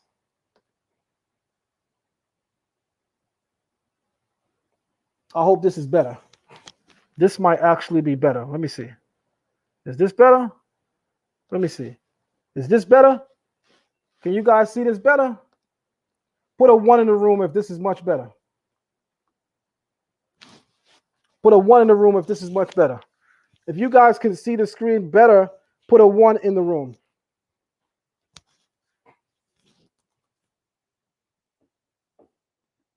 Type a 1 in the room, family, if you guys can see the screen better now. If not, I'm just going to take it down. All right, let me read. So I wrote this article several years ago. The article is entitled Passover, a Linguistic Analysis by Moreh Avdiel Ben Levi. In this article, I use the Hebrew language to show you how deep the idea of Passover is. Now listen to this. The season of Passover represents so many facets of truth and spiritual empowerment within the Torah. It is one of the greatest of our holy seasons in that it affords us a panoramic view of what it means to be spiritually free. Passover, or Pesach in Hebrew, literally means to skip over or to pass over. Its cognate meaning, meaning linguistic relative, is what yields much depth about what this holy season truly means to us. Passover or Pesach is linguistically related to the Hebrew word patsah, which literally means to open. And you'll find that in Genesis chapter 4:11, as well as freeing or rescuing, which is in Psalms 144:10. It's also related to the Hebrew word patsak, which literally means in Hebrew to break, as used in the book of Micah, chapter 3:3, and to burst forth, Isaiah 54:1, patchai. These linguistic roots give us greater insight and depth into the very language the Torah employs to describe the Passover events and the Passover season. We are taught that we do not eat leavened bread during the season of Passover because we left the land of Egypt in haste and hence did not have time to wait for our bread to rise. That's in Exodus chapter 12, verses 33 through 34. Yet, after assessing the above phonetic cognate or related roots for the word for Passover in Hebrew, which is Pesach, we see that there may actually be more to the story. Feast in Hebrew is called chametz. Chametz. Chametz in Hebrew literally means to ferment or sour. Exodus 12:20. As well as to do violence. Anybody ever remember the paramilitary group in Palestine known as Hamas? Type a 1 in the room if you ever heard of the paramilitary group known as Hamas. Who is Hamas? Type a 1 in the room if you've ever heard of Hamas with an H. Hamas. Come on, family. Type a 1 in the room. There you go. There you go. You remember the days of Yasser Arafat when we heard a lot about the group called Hamas, Hamas. It's the same as the Hebrew word Hamas. Hamas, which means to do violence to. This group under Palestinian former leader Yasser Arafat called themselves Hamas because they said when the Israelis bomb us, even if we have to pick up rocks, we are going to do the utmost of violence to them if they harm us unrighteously without cause, we are going to bring great violence to them. And that's the origin and meaning of the word Hamas as used by the paramilitary group in Palestine. And it's related to the word Hamas in Hebrew. Now, I mentioned that for a very specific reason. So watch this. Its cognate meaning, however, is found in the word Hamas, which literally means to victimize or to do wrong to or to do violence or to scatter. With the above definitions in place, we can begin to unravel the full depth and meaning of Passover and exactly why we don't eat leavening agents. You see, we were once slaves in ancient Egypt. Our slavery began with an arrogant ruler who decided that we are too numerous and powerful as a united people. So he set in motion a series of acts which would destroy our unity and scatter, which is an alternate meaning of the word Hamas, divide and break, which is the word patsak, our strength. Hence, the Torah tells us that one of the reasons that we are to refrain from eating leavening agents, chametz, is because with a strong hand, the Creator brought us up out of the land of Egypt, as it is written, for a strong hand, Hashem has brought you out of the land of Egypt. That's in Exodus 13:3. Let me show you. Let me show you. In Exodus chapter 13:3, which is one chapter after Exodus 12, we're given an alternate meaning for why we don't eat yeast during Passover. Exodus 12 says it's because we left in haste. But Exodus 13 says something a little different. Watch this. Exodus chapter 13, watch this. Moshe said, and Moshe said to the people, remember this day on which you went free from Egypt, the house of bondage, how the Lord freed you from it with a mighty hand. Therefore, no leavened bread shall be eaten. Meaning that's the reason. That's the reason why we don't eat unleavened bread. Because with a strong hand, the Creator redeemed us out of the land of Egypt. This is symbolic.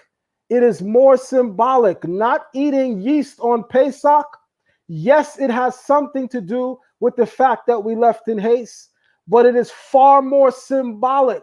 So let me read on and show you the symbolism. Thus, the Creator essentially guided us out of Egypt in haste, because the very element which causes bread to rise, yeast or chametz, is synonymous with violence and victimizing.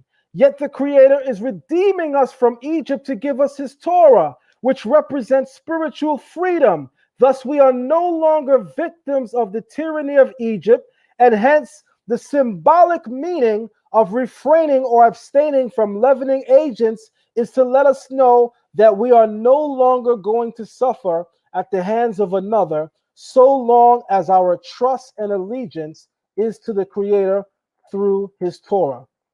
With all of the above in mind, I can now understand the words of the sages who, in commenting on Exodus 32:16, which is a reference to the 10 Commandments being engraved in stone, the Hebrew word for engraved, which is karut, the sages say, don't read it as engraved, karut, but read it instead as ke-erut, which means freedom.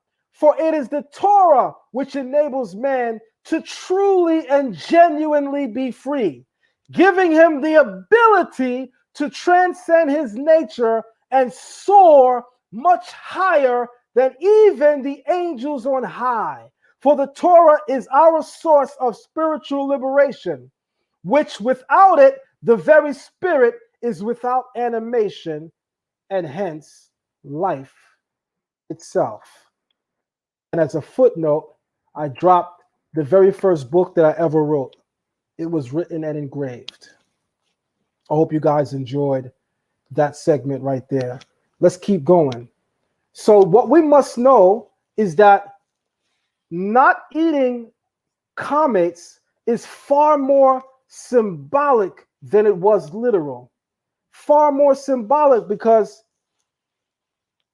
matzah is what is accompanying most of the offerings in the Bible come with unleavened wafers. They come with matzah. You'll notice that when Samson's parents have an encounter with an angel, you'll notice that the Bible says they cooked unleavened cakes.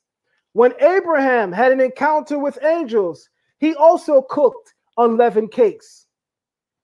You'll find many of the patriarchs in the Bible, when they have encounters with angels, i.e., when they have an encounter with a messenger of God, or when they have an encounter with God, they are always making unleavened wafers or matzah, which is highly significant. Why? Because the word find in Hebrew is also matzah, but it's spelled with an aleph, as in pray that I find favor before thee. Find favor, matzah. Mem zade ayin means to find. Mem zade he is unleavened wafer or unleavened bread, bread without yeast. But if you take away the he and you had the Hebrew letter aleph, you have matzah, which means to find. Why is that significant, Zion? Because every time our patriarchs had an encounter with an angel, you always find them saying, pray that I find favor in your sight, and then they make matzah. When the Creator redeemed us in Egypt, he said to us that we found favor in his sight. And shortly thereafter, what do we leave with? Matzah. So the matzah is far more symbolic than it is literal. Far more symbolic than it is literal. Let me tell you guys something in this moment. If you want to learn more about Torah, you definitely want to jump in our Torah classes. I'm going to say that again. If you want to learn more about Torah, you definitely want to jump into our Torah class, because I'm telling you as clear as day, we don't play in the Torah class, family. We don't play. We be teaching that Torah. Don't let some of your teachers fool you. You know when they throw shade. Hey, teach. Yeah. What you think about Zion Lex? He all right. They don't want to be telling y'all. What you think about Zion? Yeah, he's all right. He's good for Sumer. Yeah, he's good for Egypt. Yeah. When you want to learn about Sumer, yeah, go to Zion. Yeah, when you want to learn about Egypt, yeah, go to Zion. He's all right with the Hebrew too. You could go to him for the Yiddish. They don't want y'all to know that I'm a whole problem in Torah, which is my real strength. Because if y'all teachers told y'all the truth and shows you how bad I was in Torah, you would no longer be their students. You would definitely be in my class, of which I say to you, take the opportunity to jump in these classes. We do not play in these classes, family. We do not play in these classes. Let me move on. We are close to the 11:30 hour, and I don't want to go past that. So I'll tell you what. I tell you what. I'm gonna jump right to Leviticus.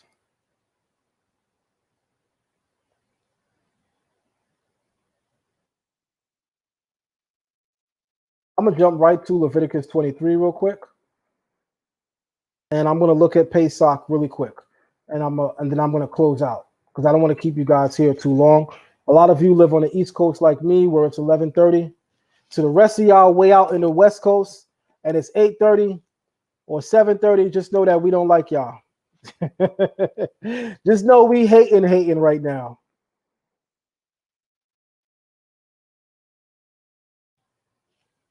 All right. It says,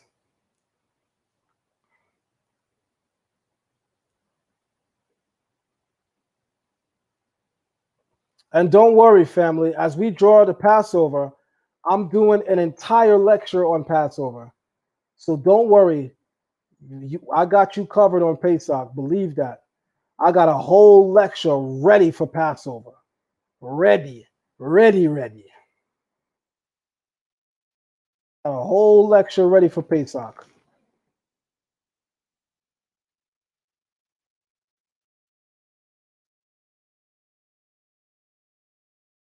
I passed it already. Where I'm at? Come on, man.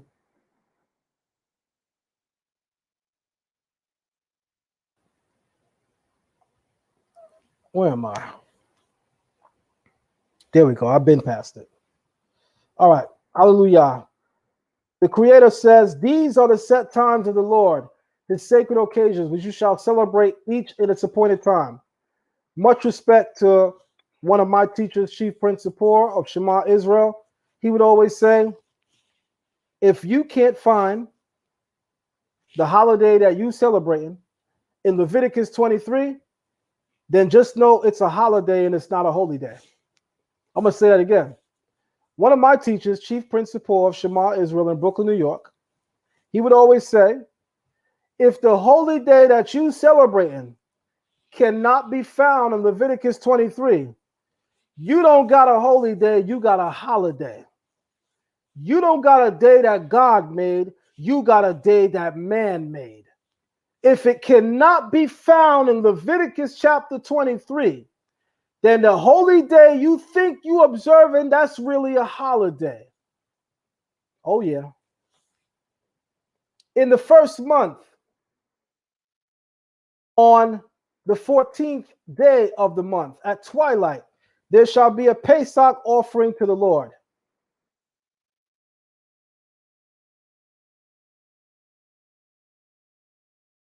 Now, let me simultaneously open up Leviticus 16 so you can see.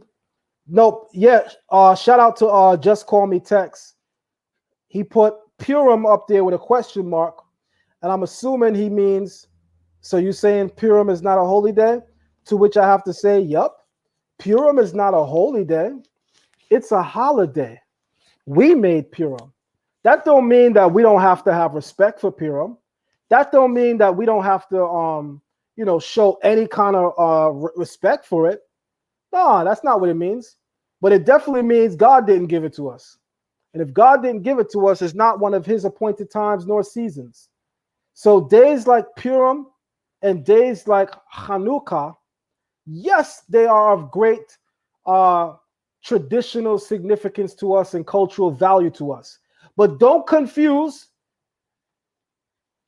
traditional significance and cultural value with the holy days of God. Because you can work on any of them Hanukkah days. And you can work on Purim. But you cannot treat the days that God set aside as holy like you would any other day of the week. And that's the difference between the holy days of God and days like Purim and Hanukkah. Yes, we respect Hanukkah. Yes, we respect Purim, but they're not on the same page as the holy days that God appointed. Don't get it twisted. Let's go to Leviticus 16 and let me show you something real quick. I'm not going to keep you guys too long. Let me show you something real quick. In Leviticus 16, it says,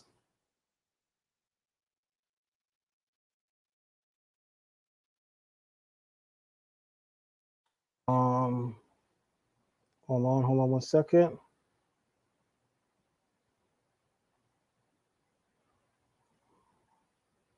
Thank you very much, James Edmondson. I also got your donation.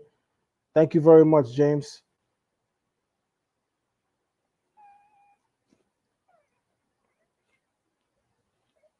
Let me show you something real quick. Sorry, not Leviticus 16. I meant Deuteronomy 16. My apologies. Deuteronomy 16. Let me show you guys something. In Deuteronomy chapter 16, verse 1, it says, observe the month of Abiv and offer a Passover sacrifice to the Lord your God. For it was in the month of Abiv at night that the Lord your God freed you from Egypt. I have a question for you guys. This word Abiv, what does Abiv mean? The name of the month that we just entered, what does it mean? What is the meaning of Abiv in Hebrew? Someone tell me. What does Abiv mean? Talk to me. Put it in the chat room. What is Abiv? I've been seeing that name all week as Israelites are gearing up to observe the holy season. What does Abiv mean? What is the definition of Abiv? The definition, not what it's symbolic of. What is the definition? What is the literal definition of the word Abiv in Hebrew? Does anyone know? If you know, type it in the chat room.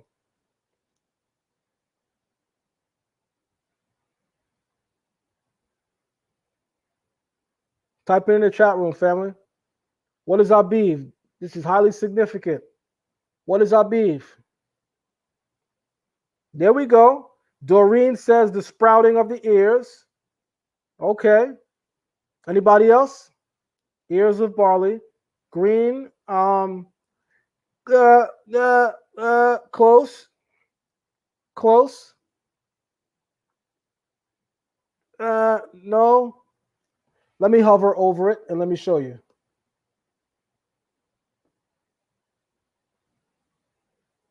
I'm going to highlight it in Hebrew so everyone can see for themselves. It says fresh young barley ears, barley, month of ear forming, greening of crop, greening Abiv. But this is horrible. So in this moment, I'm going to abort the definition. When you really know biblical Hebrew, you can afford to do that. Abiv in Hebrew literally means to spring forth or to bud. To spring forth or to bud. It's used synonymously with barley. It's used synonymously with fresh ears, but the literal definition means to bud or to spring forth.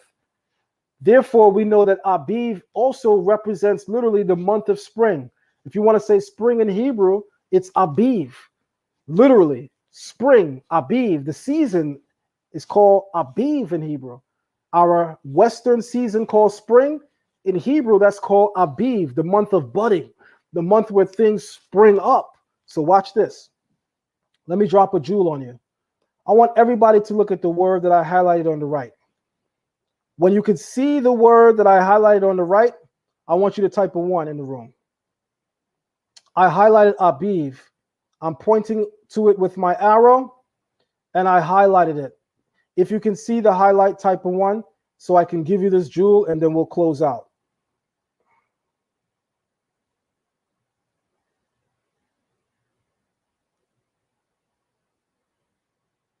Can you guys see that? You know what? Let me do this.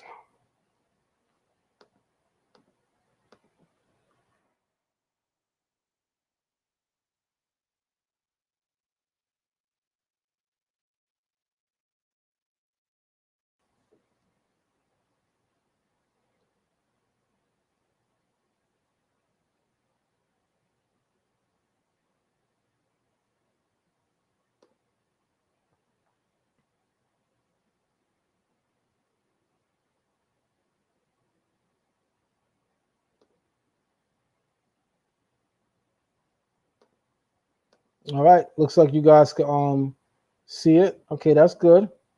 Let me show you something. We're gonna close out with a beautiful jewel. With a beautiful jewel. Learned this many moons ago. Many moons ago. And I'm gonna share it with you today. How do we know that Abiv is the first month? That's a question for the chat room. How do we know that Abiv is the first month on the Hebrew calendar? Somebody tell me. How do we know that Abiv is the first month on the Hebrew calendar?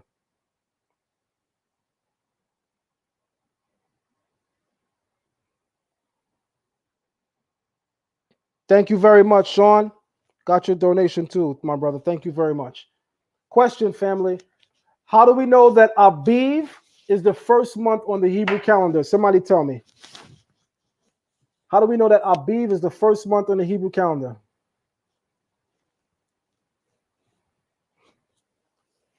Somebody put it in the chat room. How do we know? Because God said so? That's what y'all gonna write? Of course that's true. But come on, Israel. Let's dig. Let's dig. Because it means to spring forth, which is the first season given by Yah. Okay, I could dig it. I like that. The Most High told the children of Israel when they left Egypt. Okay, so you basically saying because he said so. You sound like a parent. I know you a parent because he said so. That's what I tell my kids. Why, Abba? Because I said so. So you basically saying because God said so. Because we left Egypt in the month of Abiv and Yah instructed. Somebody said, I left. Okay. Because Yah said that this is the beginning of the month for you. Okay. Let me show you something about these classes that I do, family. Let me show you something about these classes that I do. You are going to get some amazing jewels in these classes. Because you could look at the name Abiv in Hebrew and determine why it is that. Why it's the first. Look at the word, family. Abiv. Look at the word Abiv. Everyone, look at the word Abiv. Aleph and Beit is what in Hebrew? What is Aleph and Beit, family? What does Aleph and Beit spell in Hebrew? Somebody tell me. What word is Aleph Beit? What word is spelled Aleph Beit? I'm giving you such a big jewel right now. Come on. Father. What are the remaining letters? Yod and Beit. Yod and Beit. Yod is 10, Beit is 2. Abiv is the father of the 12, or the first of the 12 months on the Hebrew calendar. I hope you guys enjoyed today's lesson. Like this room up if you enjoyed that. The word Abiv in itself tells you why. Because it's the father of the 12, the father of the 12 months. Av, and then Yod, which is 10, and Beit, which is 2. Abiv, the month of spring, the month that the Creator says shall be the beginning of months to you. As a compound, it literally means father of the 12. Av, and then Yod, Beit, father of the 12. And let me prove it to you, for those of you who don't know Hebrew. Let me prove it to you. Let me prove it to you. Because there might be somebody in here that don't know that Hebrew letters are also numbers.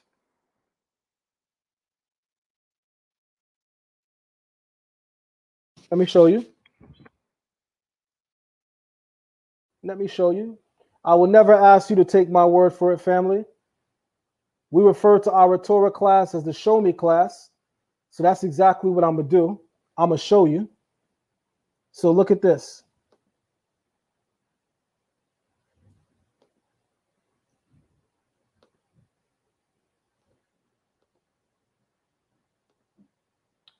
This is Abiv, father of Aleph Beit, and then Yod is 10 and Beit is 2. Look at that. Yod, 10, Beit, 2. 10 plus 2 is what, Israel? 12. 10 plus 2 is what, Israel? 12. So Abiv is spelled Aleph, Beit, which is father, and then Yod, Beit, which has a numerical value of 12. So we know Abiv is the first of the months because it's the father of the 12. I hope you guys enjoyed this teaser. And let me just tell you, this is truly a tease. Our Torah class ain't no joke.